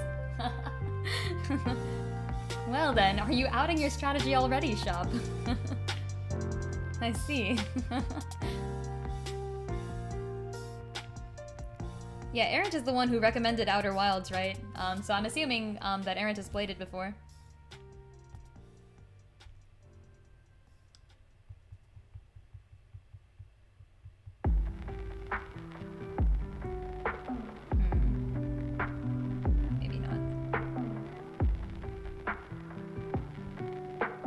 It's also pretty fun to watch if you know it all. Yeah, you're gonna watch me struggle.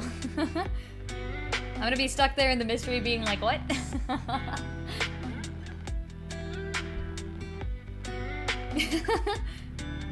Simply induce amnesia in me and erase the memory of your plans being revealed. Do not worry.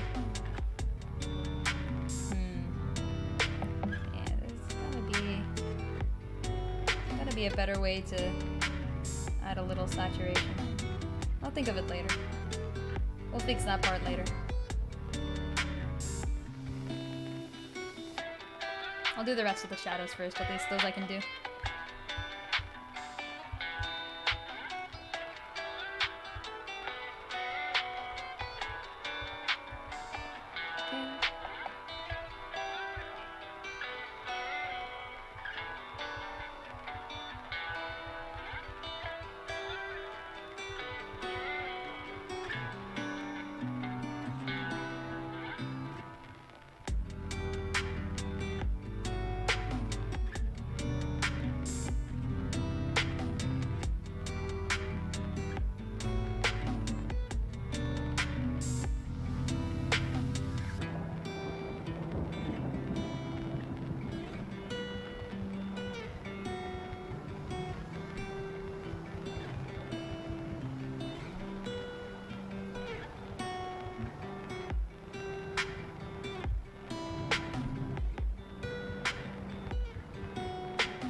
To change the color of the gloves too. Something contrast.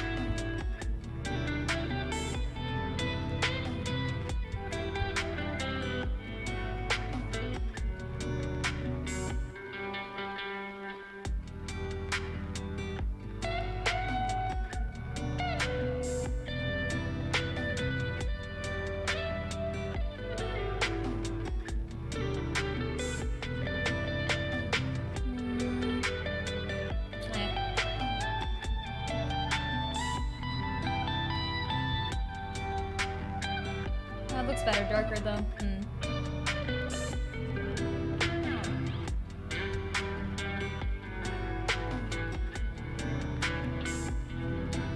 Keep it like that for now.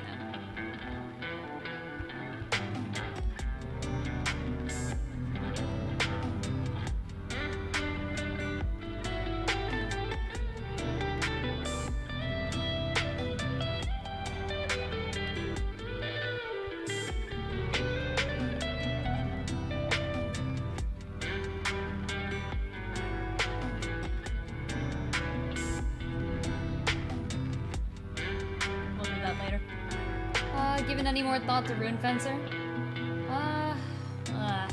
I'd have to train up freaking lances again. I might. I don't actually know. I might do Berserker instead, actually. I might just go straight, like, physical damage Denam. I have to take a look at the growth rates again. That's the thing.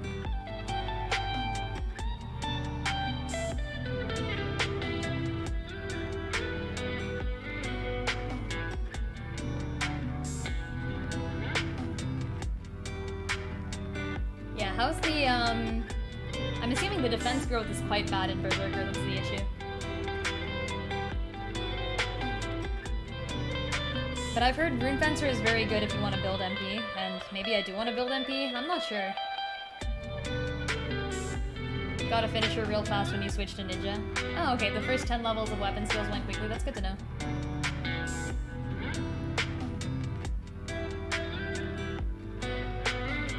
No defend, only attack. Simply murder everyone with Denam. I am actually very much liking my tank Denam build though. Because tanks is just nice to have, but the kind of issue with tanks in this game is that everybody's a glass cannon, so it kind of sucks. I just wanted to round him out. Oh, interesting. I am not a fan usually of rounding people out. I tend to believe in very, very specialized characters. Like maximize one stat if necessary, maybe two. So I'm going Berserker because I started off with, like, I started off with physical defense, and I want to keep the physical defense, essentially. I don't think Berserker is the best way to do that, but, I mean, there's nothing better than Knight. But I do need some level of attack, so that's kind of... Terra Knight is like a kind of middle ground for me. How much to convince me to sneak dust somewhere in the drawing? 1,000,000 Lin points. I'm kidding.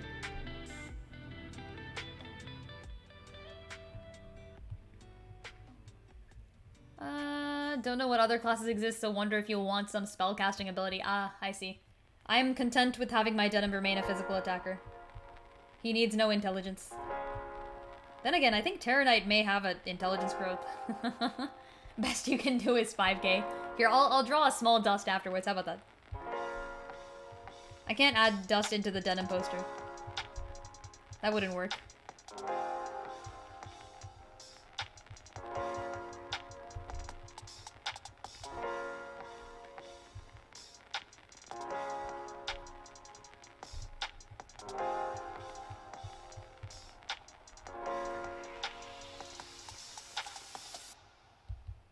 I guess you could also support. You could defend, you could attack, and you can also technically support. That's like a third thing you can do.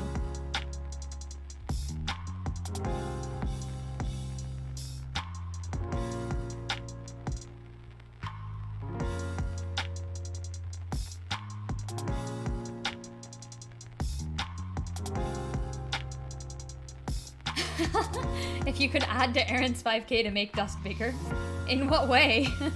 How do I even change the size of dust? It's just, like, dust will remain dust no matter what.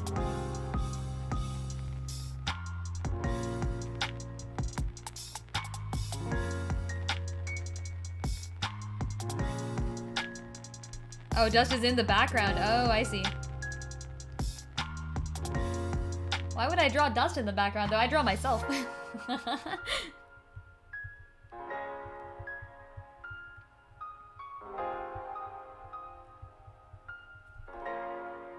Oh, dust is the background. Oh, I see. Yes, of course. Until eventually she catches and kills Denam and takes over the infantry. No mutinies allowed, unfortunately, so it won't happen. It's a hard knock life. Don't you hate it when the mutinies don't happen? But unfortunately, that's how this stream rolls.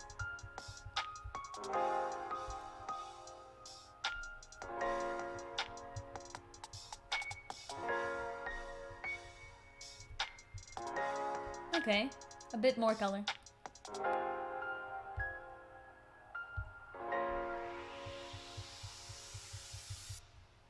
A dust emote, I see.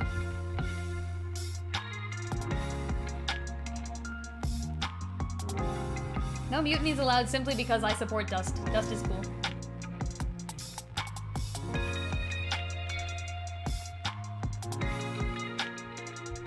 Dust likes to pretend she doesn't support me, but she knows she does too. You have an image of Dust chloroforming and kidnapping Denam? I feel like if Dust had a choice, she would hate Vice too. Like, Denam is not objectionable, you know? He doesn't do anything bad, the poor guy. All he does is have really bad PR.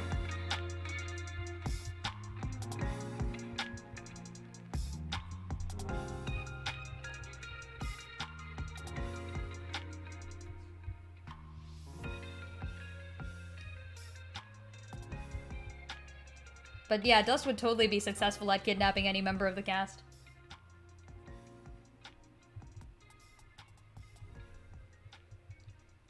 To be fair, I feel like it wouldn't be difficult to kidnap many of the members of this cast. I mean, Katua just wandered off on her own. She could be kidnapped at any time.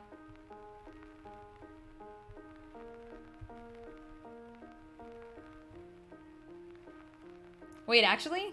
Yo, what if someone is, like, kidnapping Katua in the story right as we speak? I'd believe it. She actually, yeah, she was at one point. I mean, Zapan got her. And, like, that wasn't even when she ran. That was before she got freaking mad at us and left. Yeah, she already did get captured once, and that was, like, when she was with the party. She could do it again. She could just be gone. Everyone in this game seems to trust everyone so fast. Wait, what? Like, I mean, okay, actually, you know what? You're totally right. It's weird. They run this constant line between not trusting each other and trusting each other wholeheartedly. Like, Everyone thinks that Denam killed all of the people at Balmamusa because one guy said so. But then, like...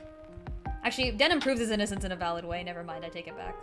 Denam proves his innocence by not freaking killing the next group of people. He's like, listen, okay, like, if I was a murderer and if I was the one who killed all those people at Balmamusa, would I not kill you too? And they're like, yeah, you know what? Actually, it's a good point. It's kind of funny.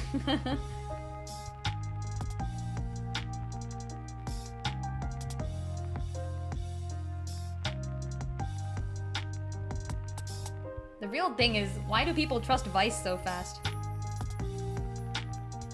I'm just waiting for Vice to conduct his own mutiny. He's gonna freaking overthrow Ronway at some point. You just know it. He's certainly not loyal enough to keep going with it. Just killed 80% of your army. Wanna join me? Yeah, exactly.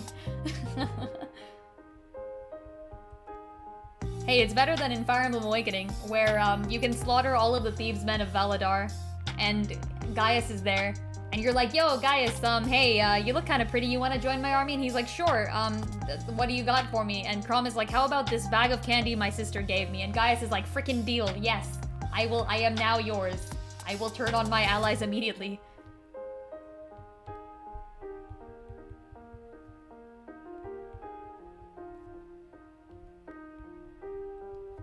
Imagine selling out your comrades for a bag of candy. Candy is worth it? I agree. I actually agree. That character is a very good character. He's one of the fan faves, and I agree with that specific set of fans. An amazing character in general. You find out later that he's just obsessed with candy. He's like... He's the epitome of the quote, stealing candy from a baby. Like, he would do it. And he would succeed, and he would actually, like... He'd do it in, like, a benevolent way for some reason. Like, he's not even a bad guy. He just likes candy a lot.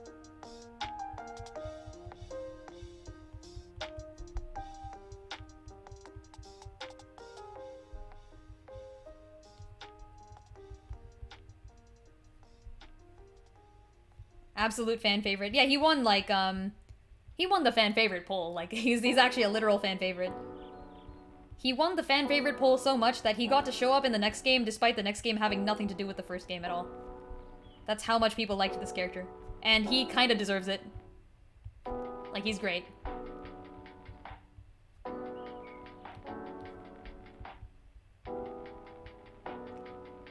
You went to a... Gaius is everywhere. I went to a convention once. This was before... I think this was after Fates. So after Fates, but before, like, Echoes, or definitely before Three Houses. And there were 5 Gaiuses. And one of the Gaiuses brought a bag of candy. And so at some point they did, like... Because they do this thing in conventions where, like, they'll call all the people who are cosplaying.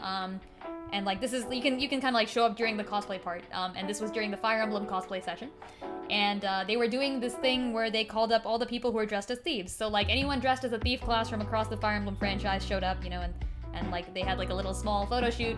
And one of the Gaiuses, like, spilled his bag of candy. Like, on purpose, I think. Just kind of tossed his bag of candy. And all 5 Gaiuses were freaking amazing. They dived for it. It was hilarious. That was the best thing.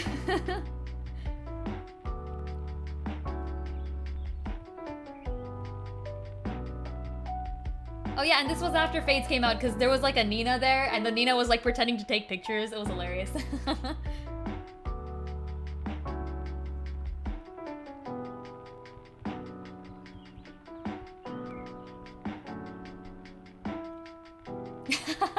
The 5-second rule. Yeah, basically. Yeah, why not both, you know? 5-finger discount, 5-second rule. On your way to free candy for eternity.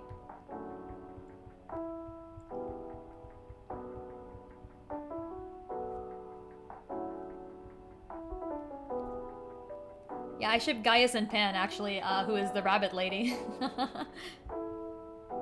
Their support conversation is super sweet. And I mean that literally. I think they're actually talking about fruits that are very sweet. And Pan is like, yeah, there used to be this fruit on, like, a mountain that's extremely sweet and it's like candy. And Gaius is like, oh, and he just starts drooling right there. And he's like, all right, I'm gonna go get that fruit somehow. And then he tries climbing a mountain. I think he gets stuck at the top and Pan has to, like, climb him down or something. I don't quite remember.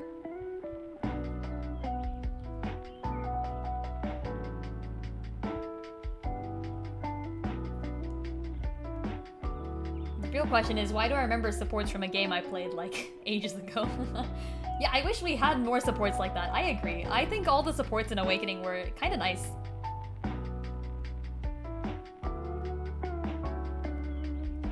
The Fates Awakening supports gave you these weird tidbits about the character that I really thought were hilarious, you know? Like, did you know that Gregor is apparently good enough at physics, like, just through sheer, like, knowledge of the world? He's good enough at physics to correct things in Muriel's mother's textbook. That's what you get from the Gregor x Muriel conversation. Gregor is, like, this really buff mercenary, for those of you who haven't played Awakening. He's like a buff foreign mercenary. He's like, Gregor does not know the things you are talking about. Like, that's the guy that Gregor is, okay? He's amazing. I love him. He talks about himself in the third person, too. But yeah, there's, like, a scientist, researcher lady named Muriel, and their conversation is just straight up about him going, like he just knows things about the world. He's like, actually, this part is wrong in your textbook, like, or like, not even wrong. I think he's just like, I could add this to your textbook. And Muriel is like, incredible. I have been thinking about ways to improve this section for quite a long while now. Who are you and what do you know? It's so good. And he's like, Gregor, just simple mercenary. Gregor here to help you. It's so good. It's the best. I love him. Gregor is great. Yeah, just don't pair him with, I think Olivia is the bad ending for him. Where, like, they end up destitute and, like, Olivia dances on the streets to make cash or something. I feel like that was an ending that he has. So,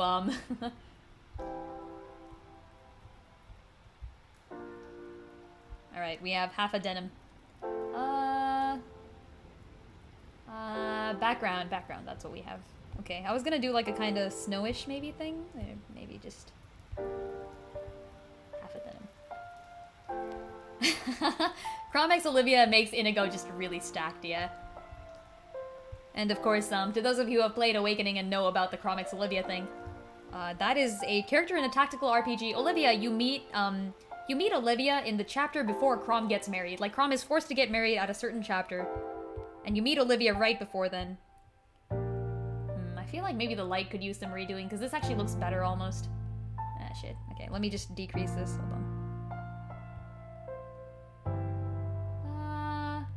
Yeah, I think it looks a little better like that. We'll do full-scale lights later, maybe. Yeah, that should work. And then I'll do backgrounds first. Okay. But yeah, so in order to get Olivia to marry Chrom, since they only have one chapter to get to know each other, you have to essentially force Chrom to not talk to any girls for the entire first 11 chapters of the game. And then finally, on the chapter where Olivia first shows up, you have to essentially spend the entire game, the entire chapter, sorry, making Olivia dance for Chrom, like, over and over again, and then they build up enough support and they get married. It's actually hilarious. I don't know why they allowed that. The real question is, why did the developers think that was a good idea? Because there are characters who can't marry Chrom in that game. Notably Cordelia. They could have just added Olivia to the list of characters that can't marry Chrom, but they were like, no, it's fine, you know. You don't need to know anyone for more than a day or two to like him.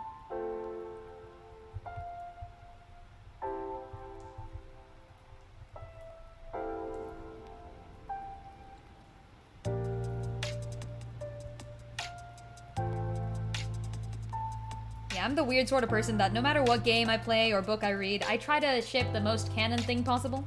So I personally am a fan of Chromex Samia in Awakening.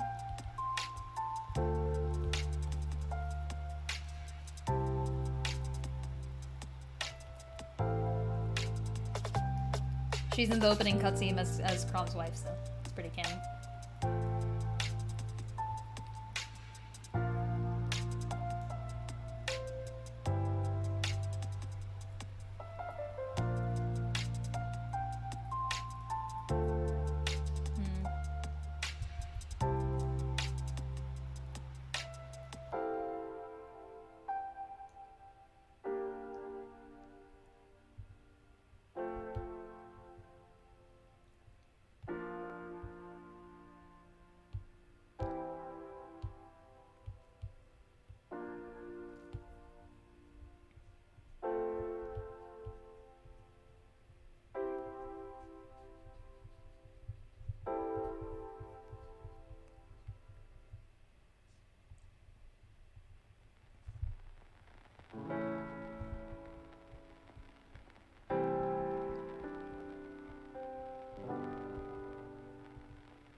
Think you're gonna head off now? Thanks for stopping by. Yeah, have a great time zone to you too. And I will indeed be posting the final results, probably on any of the multiple social media platforms I am on. Which would include, let's say, Tumblr,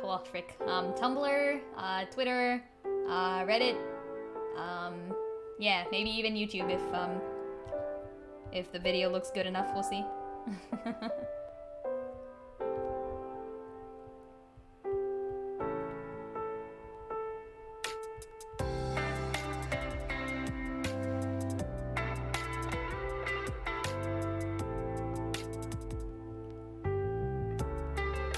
yeah, I guess I haven't said my spiel today either.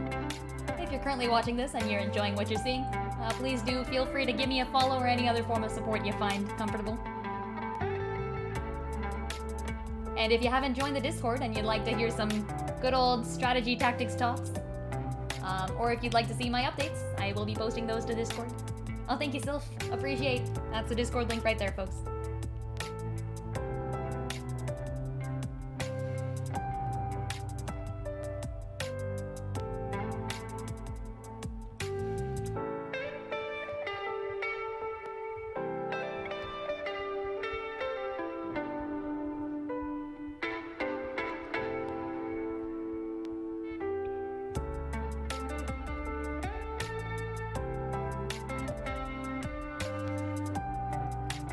Trying to remember what the chapter 2 title for Tactics Ogre is.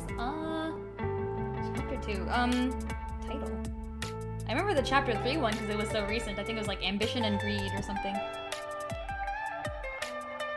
Which is just perfect as far as chapter titles go.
Okay. I need to make these stand out more. I could go like the thicker lines route, or... Okay, well, let me first do this.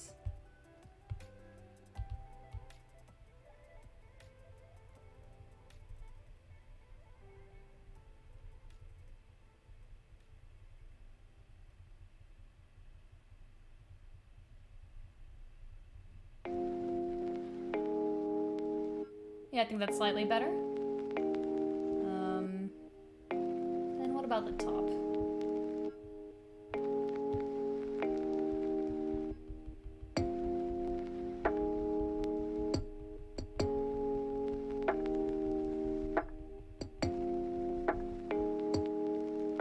Dust would not approve of a denim drawing with no pants. Well, Dust shall have to deal with it. Because I am gonna take the easy way out and not draw legs. I know what things I am practiced at. I do draw occasionally full body portraits of people. I think some of you might remember the Sarah Noah Frederica art from a long time ago. But it is not this day. This day we go pantsless, like the hero of legend.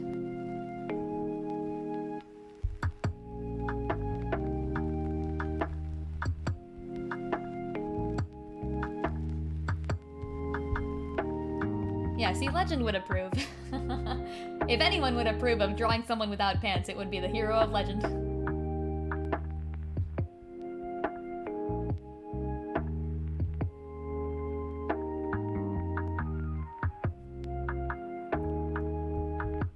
Alright, we'll go with this for now. And then I'm gonna have to select all the things.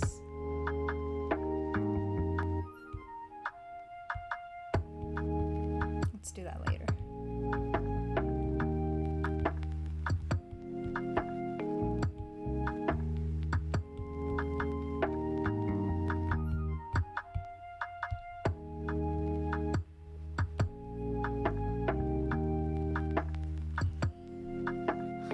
Let's see. Maybe a little bit less white, I guess. Hey, Siri, hello. How's it going?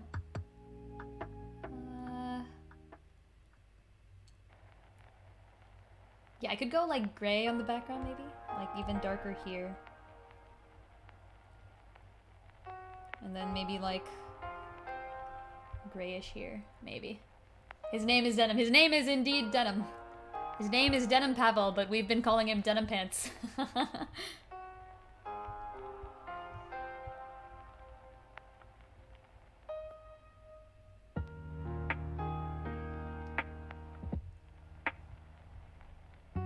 Thought his name was Denim? Yeah. So did we. Nah, I'm kidding. The game says denim, and everyone pronounces it denim, but man does it not sound like denim sometimes. Take a break from a game you just started. Ooh, what game? Is it good? Should I add it to my list? My ever-growing list of things to play?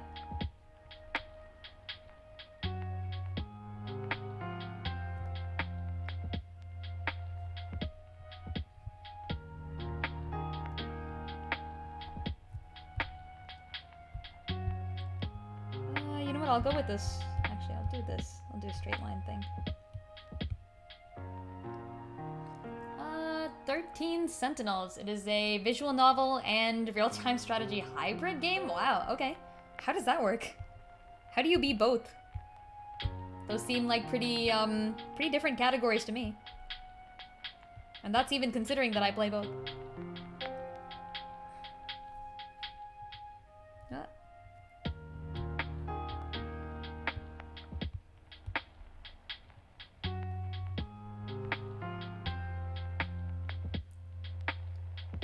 Oh, so it's like visual novel, then RTS and repeat. Oh, okay. But then isn't the visual novel just the cutscene between the RTS parts then?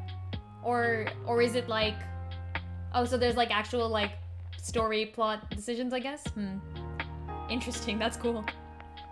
The only visual novel I've played is like, Ace Attorney, so I don't actually know. Probably not the best. Oh, the story in the RTS parts as well. Ooh, okay.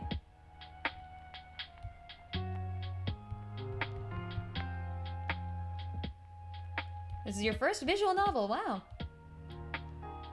Well, then I recommend you Ace Attorney. Yeah, my, let's see, my big video game franchises, like the things that I have played for ages is Mario, Zelda, Fire Emblem, and Ace Attorney.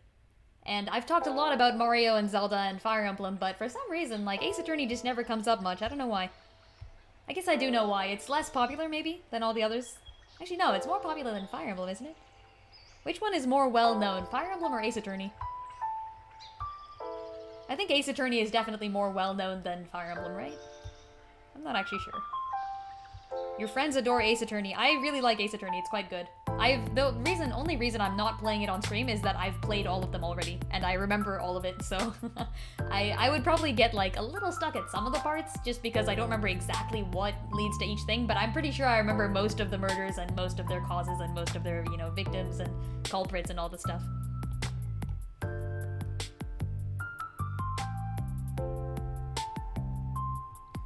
Ace Attorney based solely off of the memes. The memes are so good, though. I love the Ace Attorney memes. Ace Attorney, like JoJo, is one of those fandoms you join, sometimes purely for the meme. And, like, it's well worth it.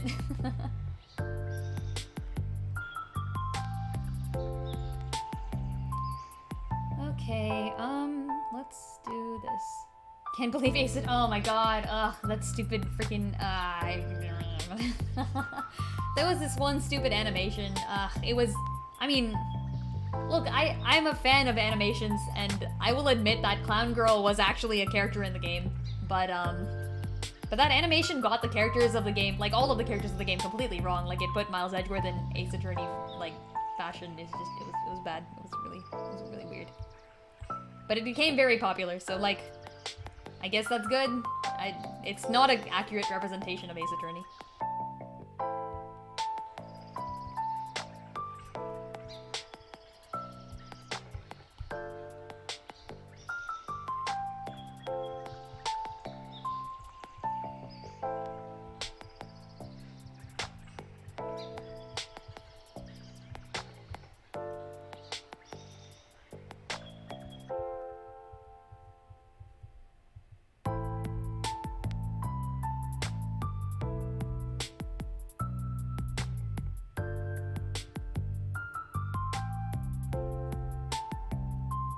Draw with a tablet and pen. I draw with an iPad.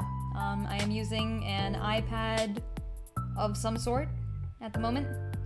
I used to use a Wacom tablet and pen though. That was my old method.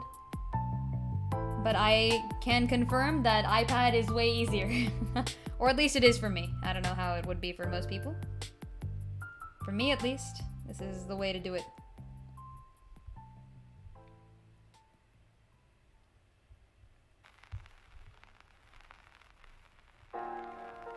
Actually go like this.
Not sure exactly what I want to fix.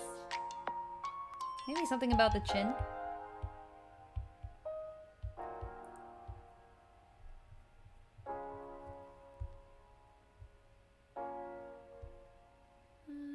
Slightly better, I guess.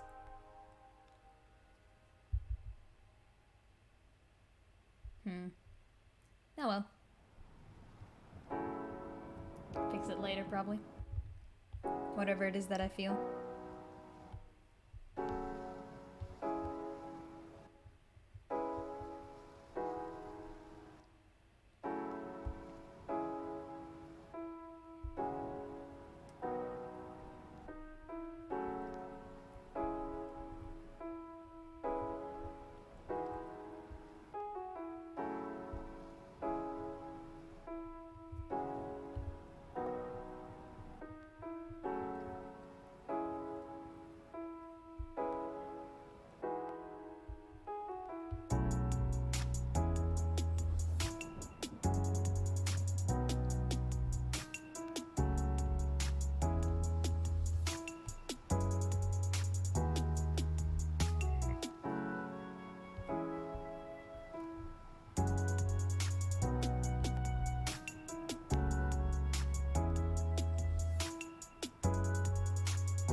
Maybe not the right form of outlining. Maybe I should do the background separately. Or, flowers separate or no flowers separate? Well, for now I guess I'll just segment them out and then can add them back in if I need to. Man, I love digital art. I love being able to just, you know, throw something on a different layer, try out something else, come back and try again. Absolutely perfect. Liking things in both Tri-Strat and TO. What would I need in a tactics game to be your ideal game? Honestly, Triangle Strategy was very close to my ideal game. It's not objectively good, but it has pretty much everything that I look for. The only thing it's missing that I would have liked is support conversations. Like, I think... I think Triangle Strategy did nearly everything correct. I would have liked...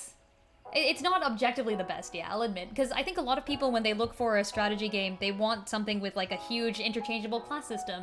And, like, a huge army, and, like, being able to recruit generics. Like, that sort of thing is something that a lot of people want in a game. I don't actually need those things. And I agree that I like them in Tactics Ogre. Like, don't get me wrong, I'm enjoying recruiting generics and being able to reclass people and such. And all of those things are also possible in Fire Emblem, by the way. They are mainstays of the general tactical franchise. A lot of people didn't like Triangle Strategy because it didn't have that. But for me, it wasn't necessary. I enjoy myself a game with, like, you know, a small cast of characters that I grew to like, you know? And that's what Triangle Strategy ended up being. So, yeah, I really liked it. I think the whole convinced segments and putting, like, the, like, trying to, like, get people to do things. I think the one thing that would have been better is if there were 7 characters instead of 8. So essentially, I don't think Gila should have been one of the mains. And I think Serenoa should have had a vote.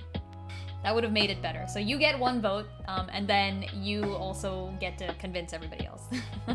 I think the rest of the mains make sense, at least. But Gila makes a little bit less sense, so if I had to remove one of the 8 main characters, I would take out Gila. Not take her out, by the way, but, like, literally just have her show up, like, maybe a chapter later.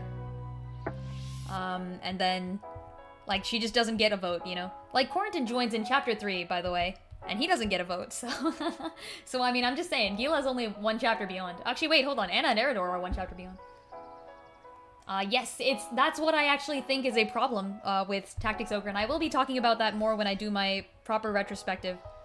But I think one of the problems with Tactics Ogre so far, and I admit I haven't gotten to all the characters yet, like, I think there's a lot more in this game I haven't yet seen. So I'm gonna hold my judgment, but right now, I am saying that being attached to my generics makes it much harder for me to get attached to the characters the game actually wants you to get attached to, you know what I mean? Like, for example, we recruited Donalto, but I already had Tim, so I was like, screw Donalto, and I just never used him, you know? I mean, Canopus is great, and I'm not gonna bench him, but like... See, and then, for example, I've been using Robin for a while, and Hoberim is strictly better. But man, I love Robin. Like, I don't want to bench her, you know? So it's hard. It's a little weird how the game works.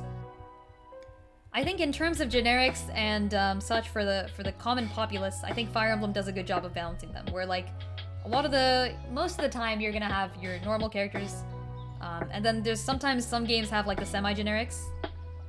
I'd say, like... The clear replacement folks are semi-generics in Fire Emblem.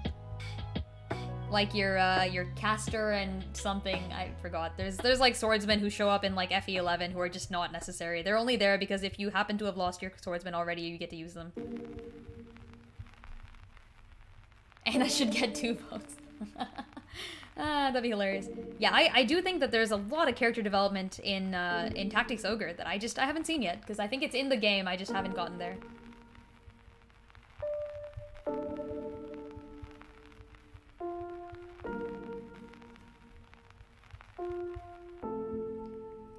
If Anna got 2 votes, she would spend both of them on being undecided. So that's the equivalent of giving Serenoa 1 vote.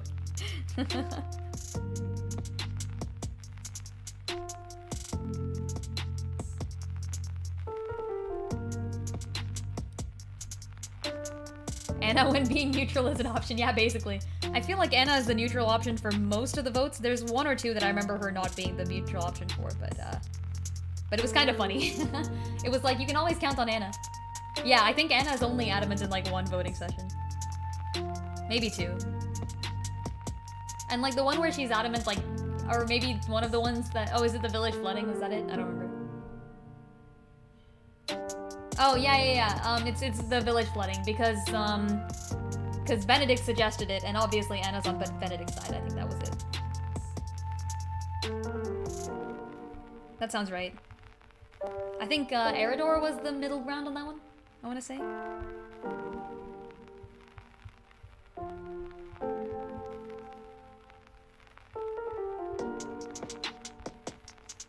I like how also in Triangle Strategy, it's like village flooding, and it's like, yeah, she was on the side of the village flooding. Like, yes, let's flood the village.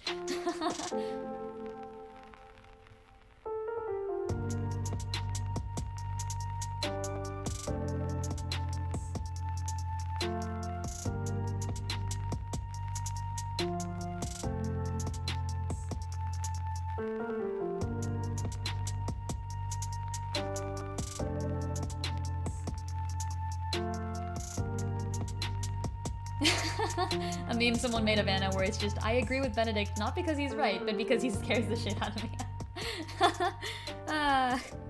I mean, listen, I think Benedict is both scary and completely correct. I'm a huge Benedict fan.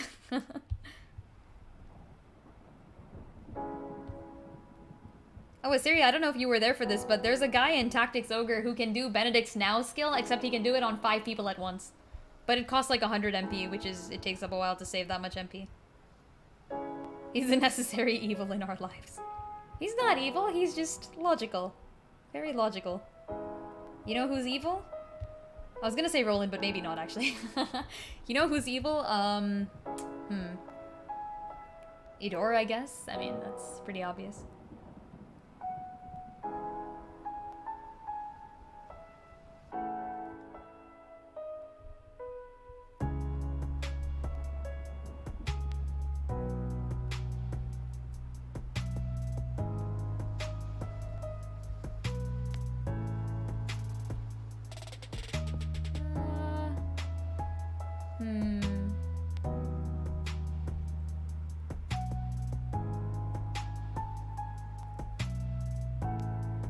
Yeah, casting now on 5 people is broken, I agree. It does actually have a percentage chance of working, so it's only like 66% on each of the 5 people. And you could end up just getting screwed over, I guess. Yeah, everything in Tactics Ogre is a lot more RNG based, I will say. Especially then in Triangle Strategy. In Triangle Strategy, there's the least amount of RNG that I've seen, and I like it a lot. It speaks to how well the game designers balance the game. There is still some RNG, of course, especially on Azana's Paralysis. But other than that, it's literally just you and the tactics, man. Like, you better come up with a plan or else you're gonna get screwed. It's so good, I love it. You can't even, like, blame bad luck, it's just... it's just like, do your best.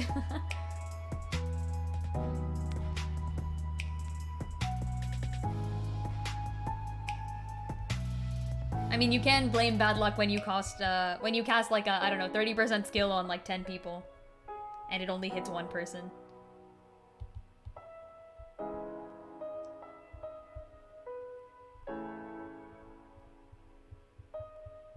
But hopefully that doesn't occur to you as much as it occurred to me. RNG and RPGs have a lot of experience. Lol. Have you played a lot of RNG RPGs? I mean, I feel like most RPGs have an element of randomness to them, you know? Just by definition, almost. I'm not sure if I should be flattening Denam's nose or making it bigger. Or pointier. Shark nose Denam. Maybe I make the tree in the background a little bit less thick. Epic 7 is your favorite RPG? Oh. What's Epic 7? Oh wait, I think you've talked about this, I think. Have you talked to me about this? Have you talked to me about this? Whoops, I can't speak.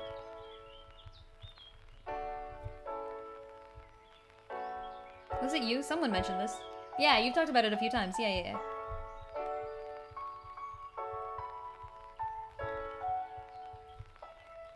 Gush about E7 everywhere. Lol. Who knows? Perhaps it will end up on my list, which is very, very long now, and I don't know if I'll be getting anywhere near the end of it anytime soon.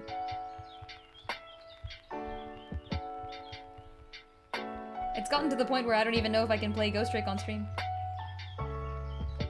I'd rather play Oracle of Seasons and Ages on stream. I think I bring more of a unique perspective to that. Although I love Ghost Trick and I will be finishing it either off stream or on, depending.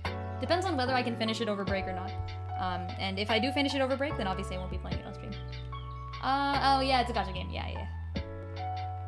It is unfortunate, but I do not have as much time in my life for gacha. It is quite sad. Gonna get the FF Pixel remasters. I didn't know they were doing that, actually. What, are they out for Switch? Is that what they're out for?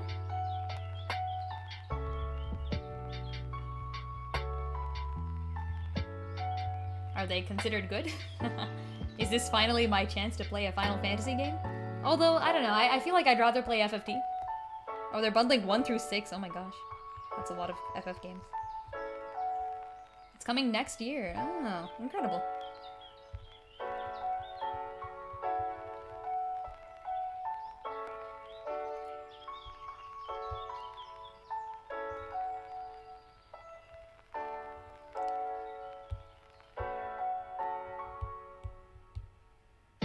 What if I do light outlines? Apparently 2 of them are pretty good and the rest are mediocre to bad. I've heard that when you're playing the series, you should start at like 6 and then do 7, 8, 9, 10 and then just not do any more or something, I feel like, is what I've told. Yeah, I don't actually know. 6 is the earliest one you played? Okay.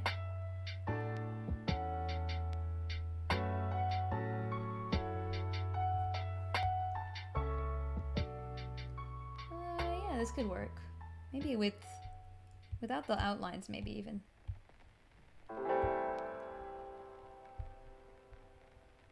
And then I could do something to increase contrast. Let's see.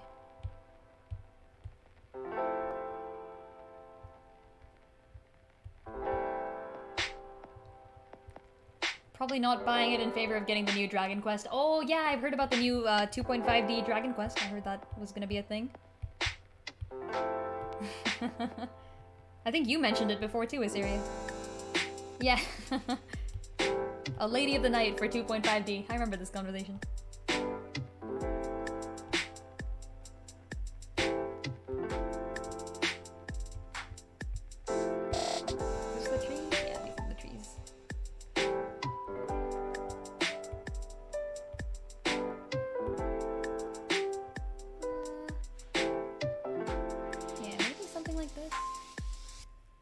Yeah, Lady of the Night. In quotation marks. I liked that correction. I forgot who made the correction, but it was funny. Suggestions to change.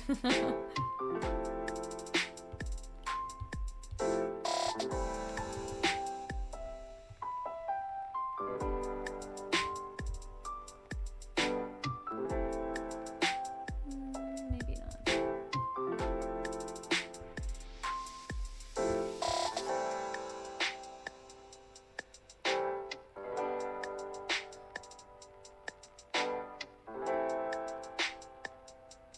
Yeah, I gotta make this blend in with the background somehow.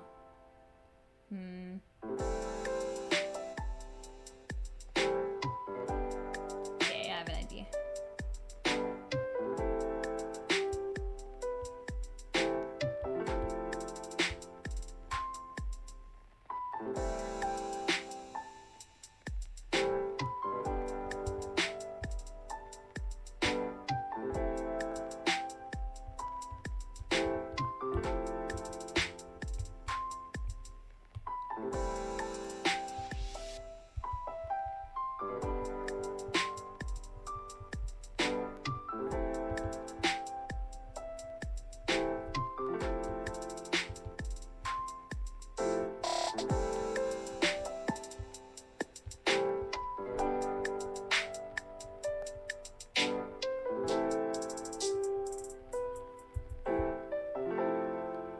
Was I the one who hadn't played a Pokemon game either in forever? Yeah, that's me. That sounds right. I played Pokemon Red and Ruby. Those are like the only ones I've played. I know all the stories though because I've read the manga. And I love the Pokemon manga. It's really good. So I know a decent number of the stories of Pokemon games purely from that. It tends to be rather canon. It tends to follow the games as they go.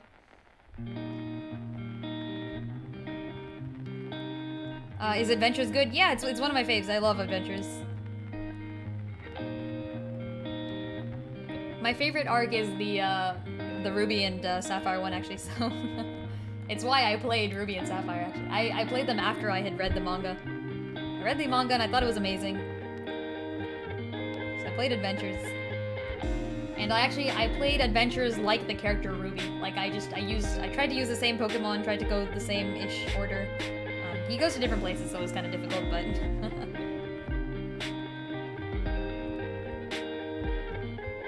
I think I ended with the same final team or something. Getting a random issue from the... Yeah, it's probably gonna be difficult if you end up in the beginning, huh? Or if you don't end up at the beginning. When you start reading it, it is.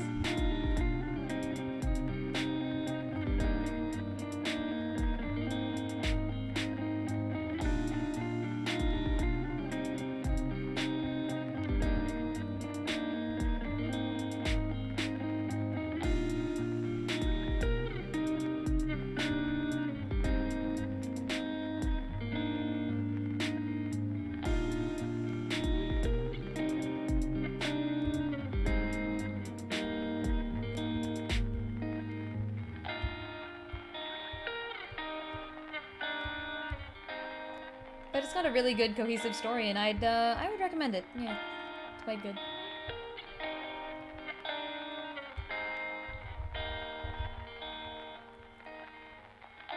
If you're not gonna play a main series game, play PMD.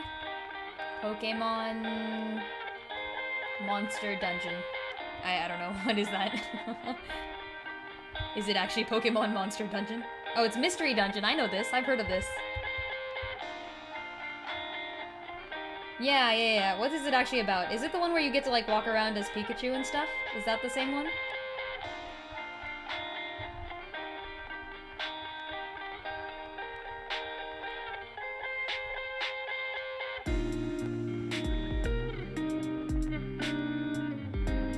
Close.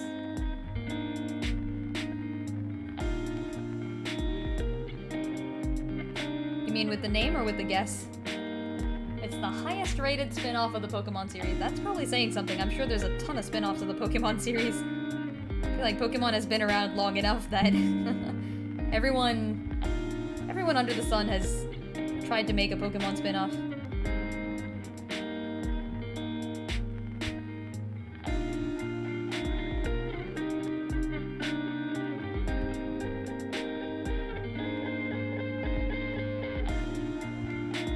You control Pokemon to solve the mystery of why you, a human, transformed into... Oh, so it's like the Pokemon movie. Kinda. I'm assuming.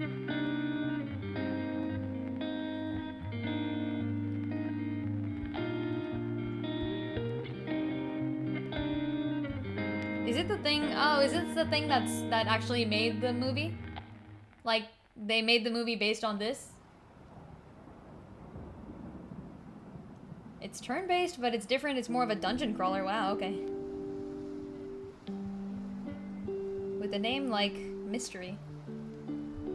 Probably. Oh, you haven't seen the Pokemon movie. Ooh. I recommend. It was pretty good. Detective Pikachu. Actually, wait, hold on. I thought Detective Pikachu the movie was based on Detective Pikachu the game. Like, I thought that was the thing. Maybe not. I might be wrong about the mystery dungeon thing. It's probably its own thing.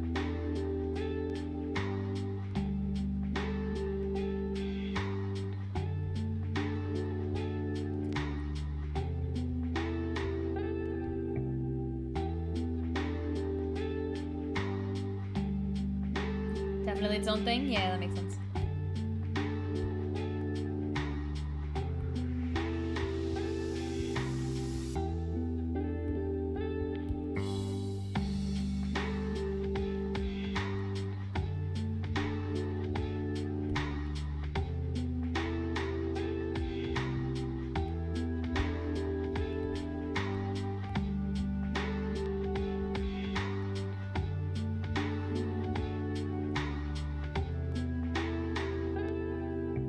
Explorers of Time is the unanimous best in the series. Oh, Explorers of Time. That gives me Partners in Time vibes, if anyone knows that.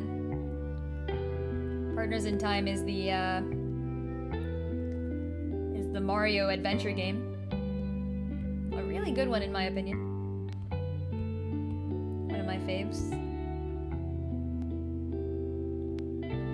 Let's go more red, maybe. And if I toss some of the same light on the trees, maybe that'll help draw this together.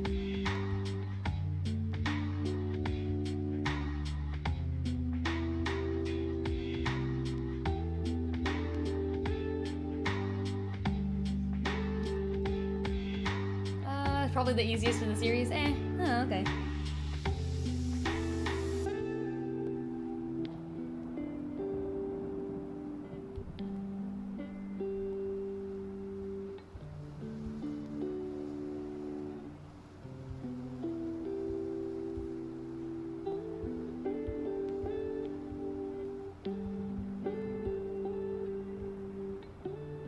Partners in Time was fire. It's so good. Yeah, it's one of my faves. Played through the Mario RPGs but forgot a lot about them. I, for some reason, remember a decent amount about them. Especially maybe Partners in Time. I think, I played it ages ago, but it was so good. It was one of my faves.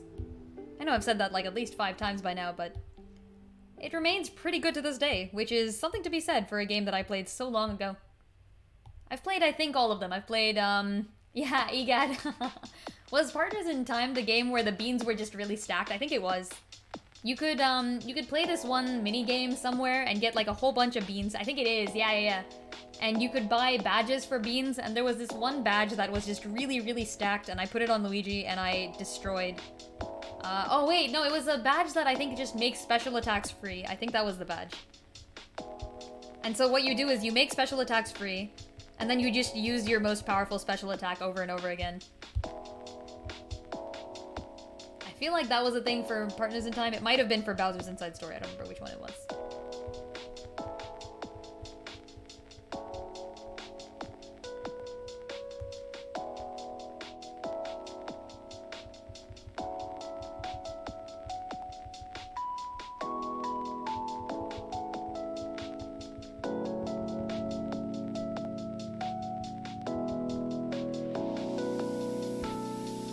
If anyone here hasn't played Dream Team, also recommend. Such a good game.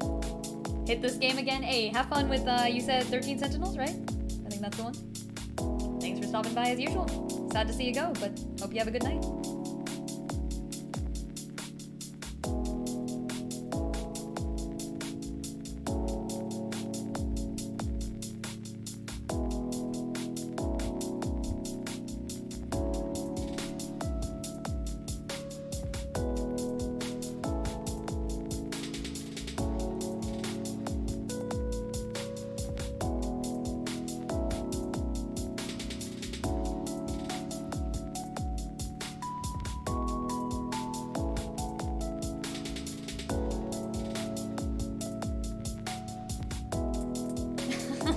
So when's the singing stream? Ugh. Well, we haven't hit the goal. We haven't hit the goal, so I can't do it. I might make another sub goal though.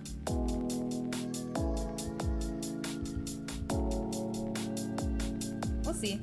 I might sing something just for fun too. I won't do a full singing stream, but perhaps I shall record myself. Maybe. Maybe. I'm kind of embarrassed. I'm not that good. I'm okay. I'm pretty good, I guess. Do I have another sub goal in mind? Actually, I think there's one from earlier that we just haven't, we were really close to hitting, but we haven't hit. It was, I said at 25 subs, I would dye my hair. And we were at like 22 or 23, but we didn't get there. And when I say dye my hair, I of course mean the model. I probably won't do toothpaste colors because I can't do asymmetrical designs, but I will dye my hair something. And I guess it'll be choice. I'll do it for like a week.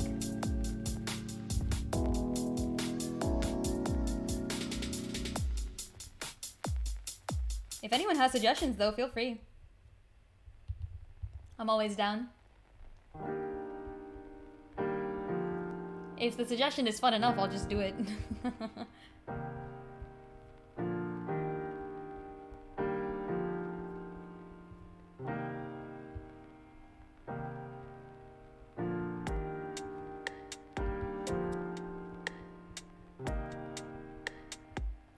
For every 5 subs, we add another headband.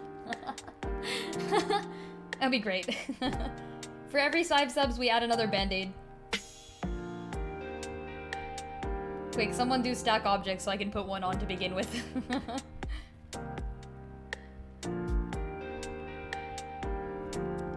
If I put enough headbands on, do I become a Gibdo from Zelda?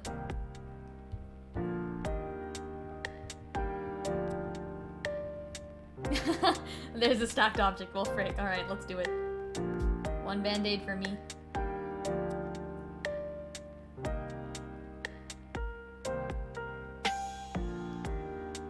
Ah, now it's too small.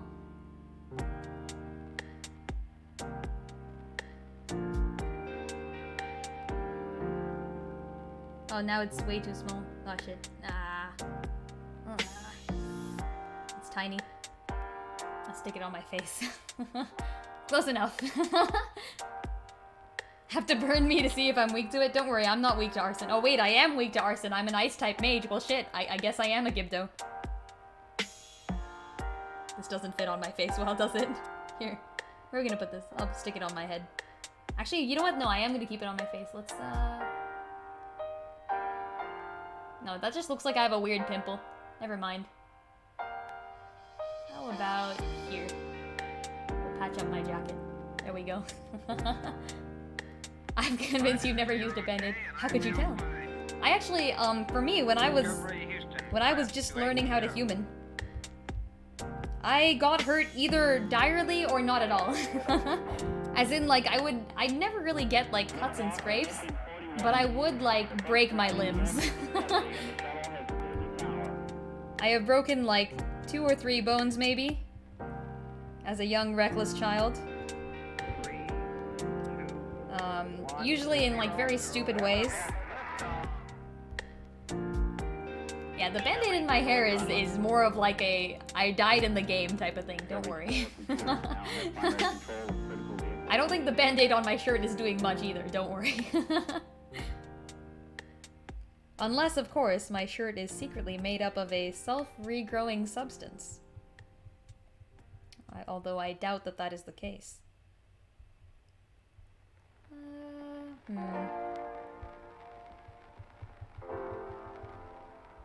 This shouldn't be black outlined, I think.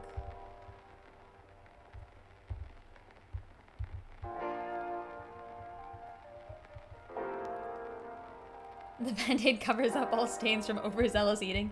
If only I could remember to overzealously eat. Yeah, you thought it was a band-aid, but it's secretly a bib. Or like a fancy cravat. Yo, I should get a cravat. Cravats are awesome. And I say that purely because of Miles Edgeworth. And Sidon, actually, from Breath of the Wild. Did you know that Sidon's color scheme and dress is very similar to Miles Edgeworth from Ace Attorney? This is something I didn't notice until a lot later. He even has a cravat. When am I testing my newfound baking skills? The next time I decide to steal more pastries from a group of hardworking folks, I guess. I didn't do much in that baking class, I'll admit. Having showed up 40 minutes late to a class that should be an hour long is not the best way to learn, usually. Although, to be fair, it went like a half-hour overtime, so I was actually there for like 40 minutes.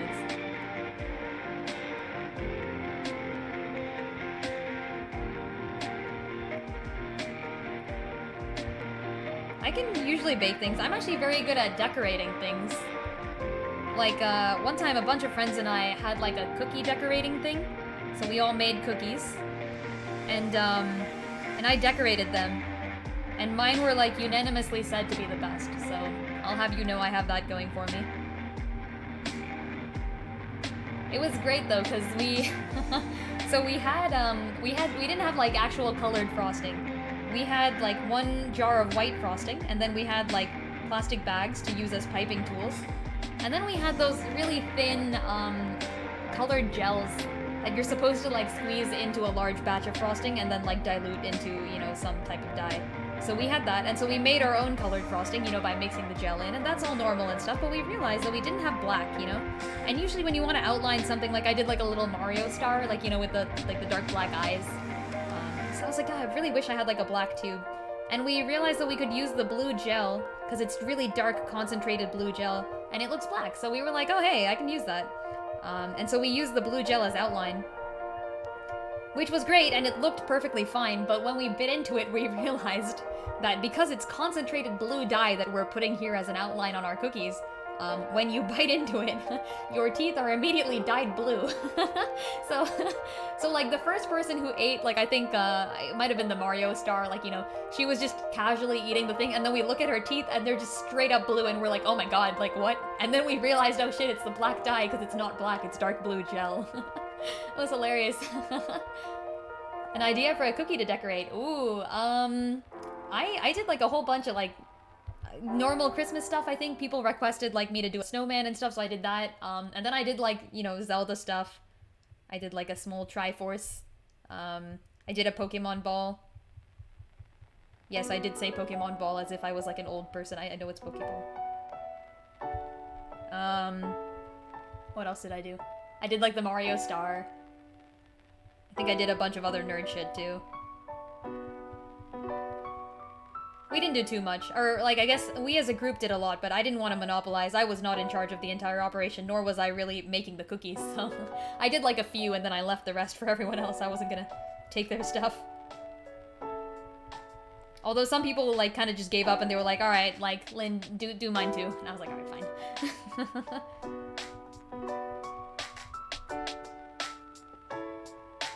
That's awesome though. What types of cookies do you make for Christmas?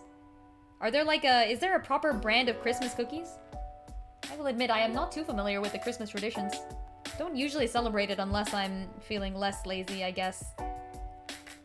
I mean, it's a great holiday, don't get me wrong. I would love to get presents. I'm just too lazy to buy them myself, so like, like I don't want to buy other people presents, so that means I shouldn't get any presents, you know?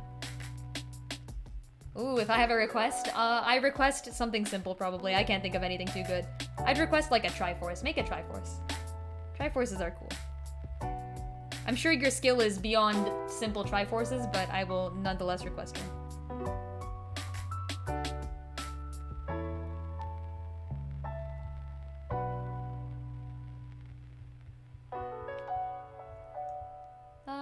Sugar cookies and snickerdoodles. Oh, those are the best. Those are the best.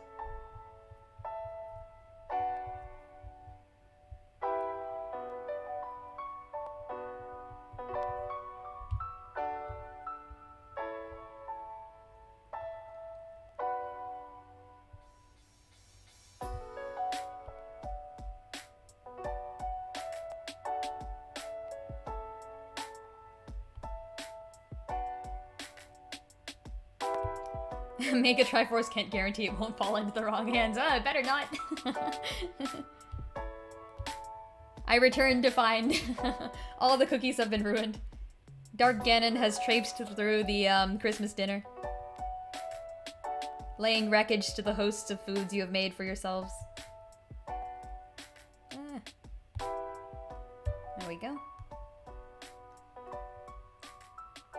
Snickerdoodle is greater than all other cookies? Heck yeah. I really like Snickerdoodles. I'm a fan of like anything with a lot of sugar in it though. So I mean, by default, Snickerdoodles qualify.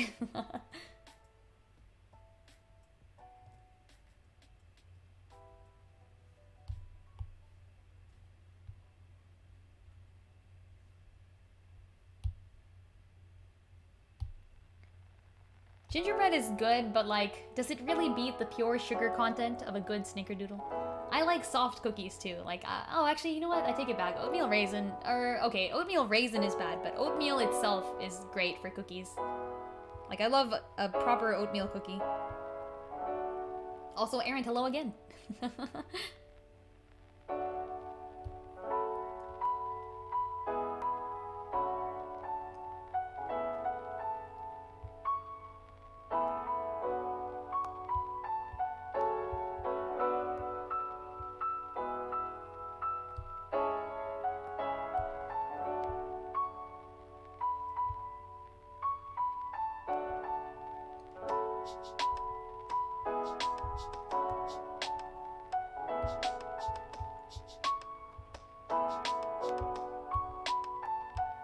My favorite cookies of all time are those ones that you can get for real cheap at Walmart, and they're like frosted sugar cookies. You know what I mean? They're like soft, they've got like a layer of frosting on them, and they're absolutely brilliant.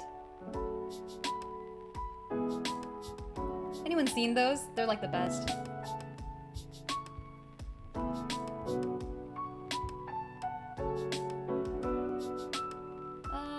Your cousin will be mad if you don't make some sort of weird dish as well? What do you mean by weird dish? Now I'm curious. What counts as a weird dish?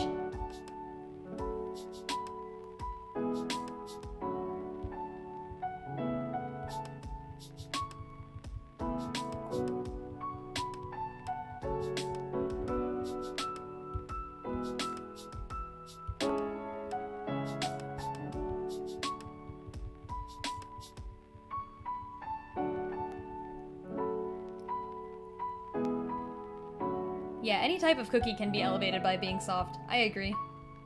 Like, I think some people actually like crunchy chocolate chip cookies, and like, why? They're way better if they're soft.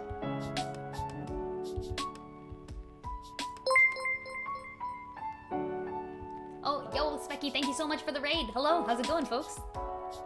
Something that is unlikely he has eaten before? Ah, okay. Huh. Yeah, what counts as strange food? Like, in general, I have no idea. I haven't eaten too much out of the normal. Hey! The Fire Emblem level up is always a good sound to play. Welcome, folks!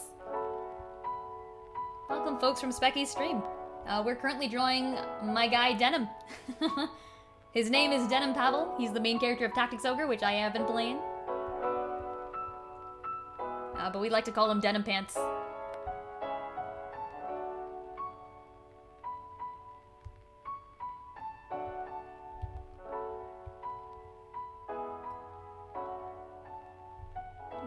Oh, I forgot the light. Let's do that. Hey, Bryony, how's it going?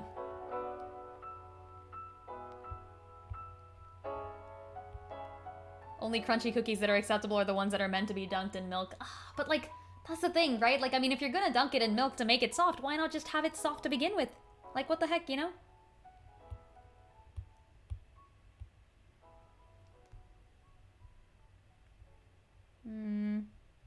Okay.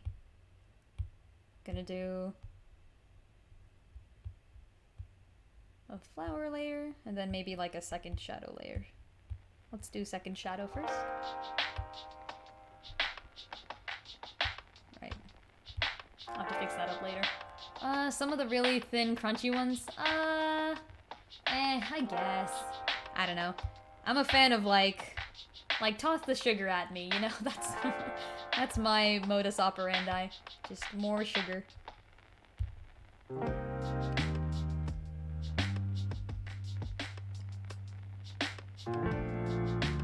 Wise, hello.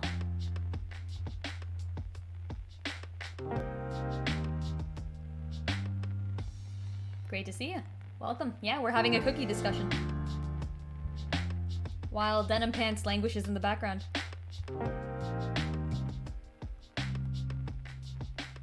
I maintain that the thin... Okay, wait, they're not really thin. The soft sugar frosted cookies from, like, Walmart. Like, you know the ones I'm talking about? They're like frosted, soft sugar cookies. They're really good. Those are the best.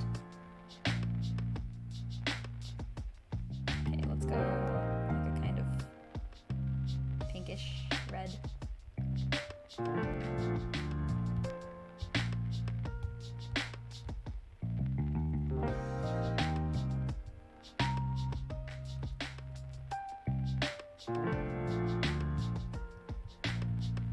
Denam stacked with magic leaves, MP for days. Wait, I honestly did not make that connection.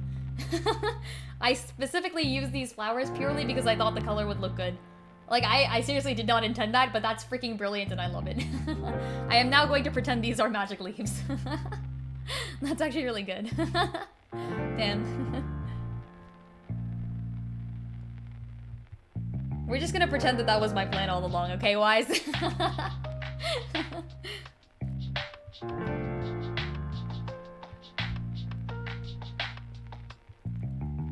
Always choose a large, soft, handmade snickerdoodle. Oh, those are so good too. I agree. Ugh.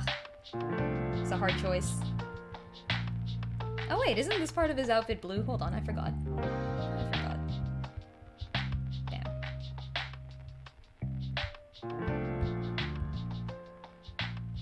It's got like a random dot of blue here. I don't know why. Okay, there. Now it's accurate.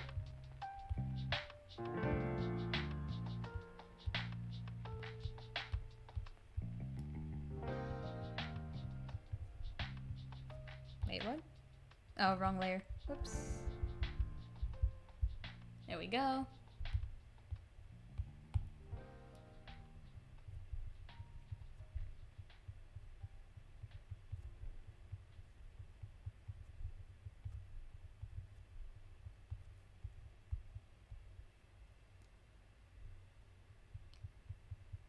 I mean, usually though, you can't go wrong with a cookie. You know what I mean? Like, if you're gonna have a cookie, most of them are fine. Most of them will serve you quite well.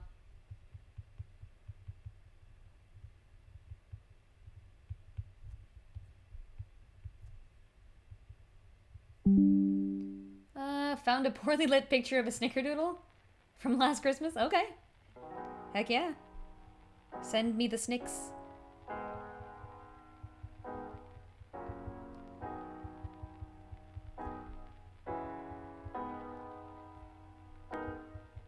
Why the poorly lit part? Is that like important to the image? Is that is that part of it? Oh wait, hold on. That's the wrong way.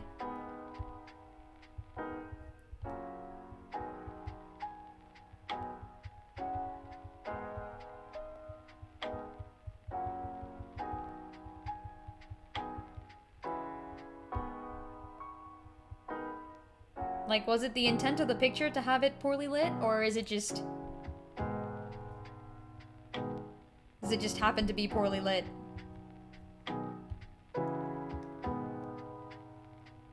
Where do you find Buy the Leaves?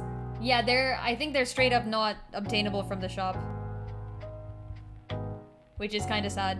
I would suggest not using them and instead upgrading them to the max level in the crafting set. For the magic leaves, I mean.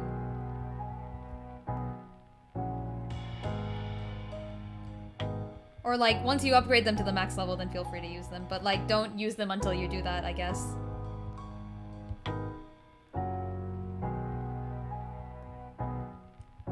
But I mean, I'm still on chapter 3, so if there are some maybe later in the game, then that I would not know.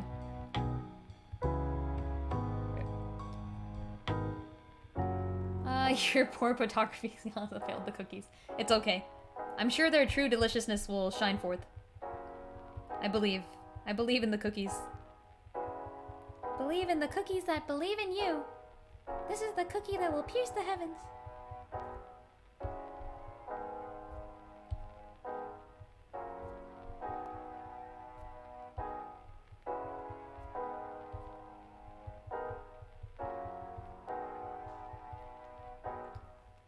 Picture posted? Ooh, okay. Let's take a look. Yeah.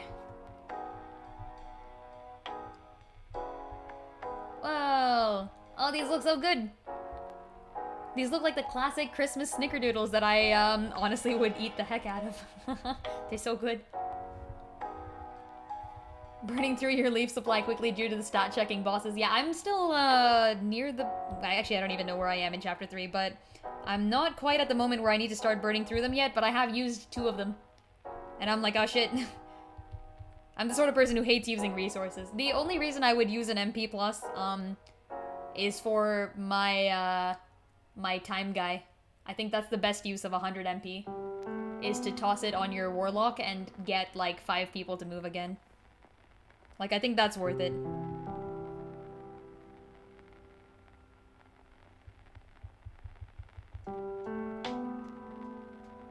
Yeah, I've definitely used them though.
Hey, thanks for stopping by again, Chosamaya. And great to meet you.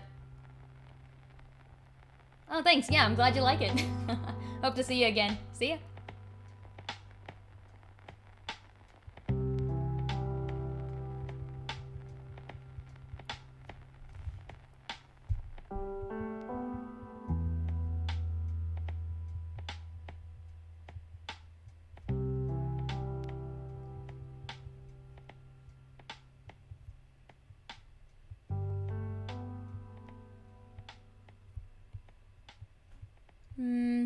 Okay.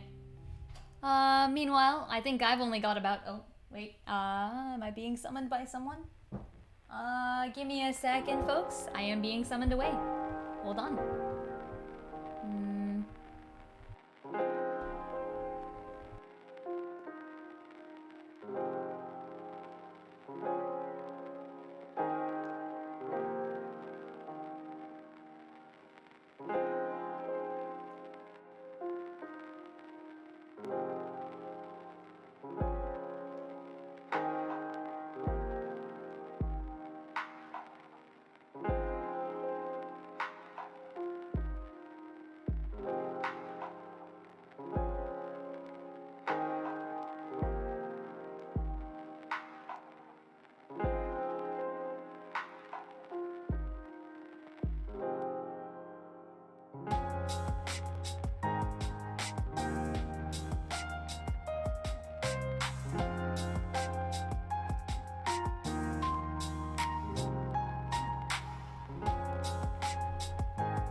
And I'm back. Hello?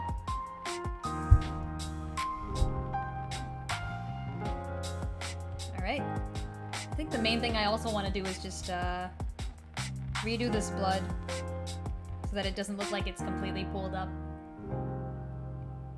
Yeah, let's do that.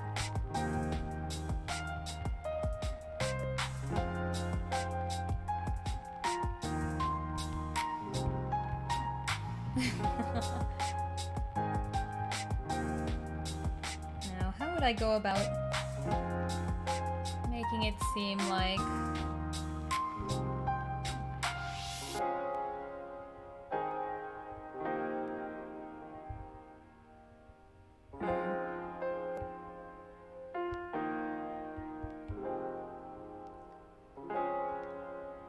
kind of like he's holding a disappointing smoothie. Yeah.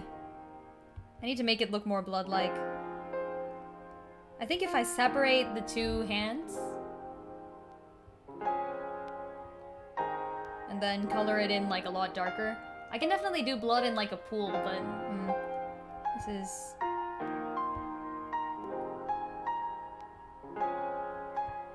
had a good art idea. Try and do it in 15 minutes in paint? Heck yeah. All the best art is done like that.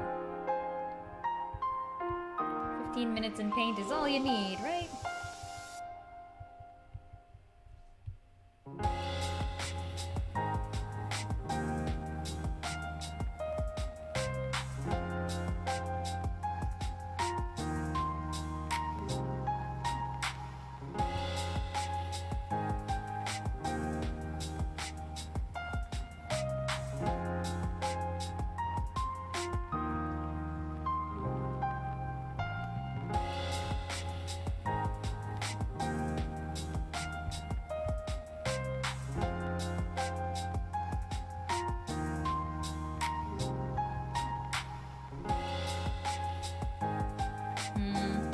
But then it still looks like it's pulled up.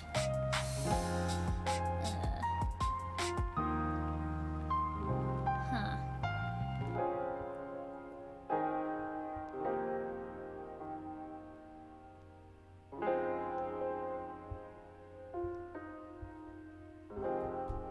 I guess that's alright.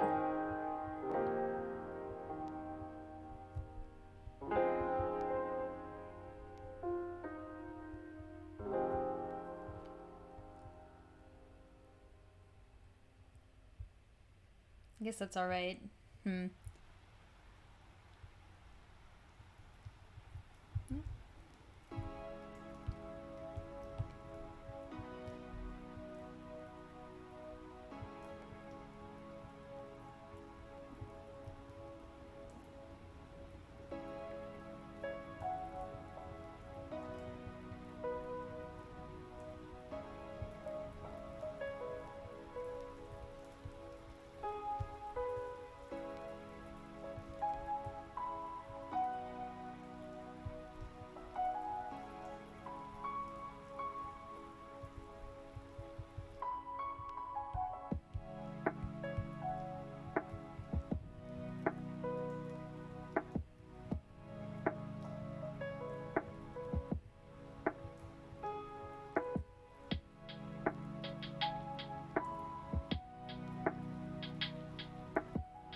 Alright. Maybe something like that.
look a bit more like blood, maybe?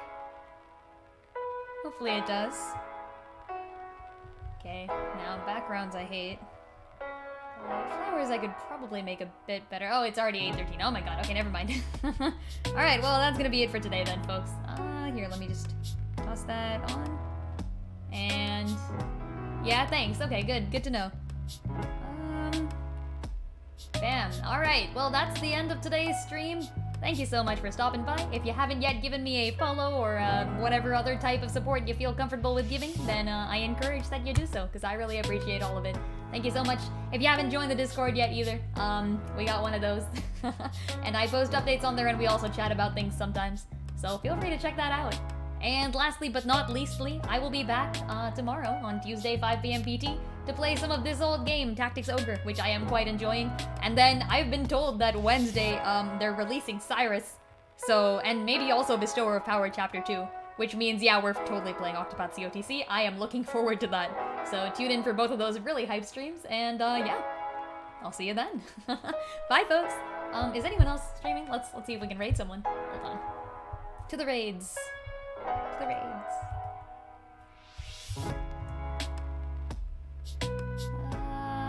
It seems Errant is streaming. Alright.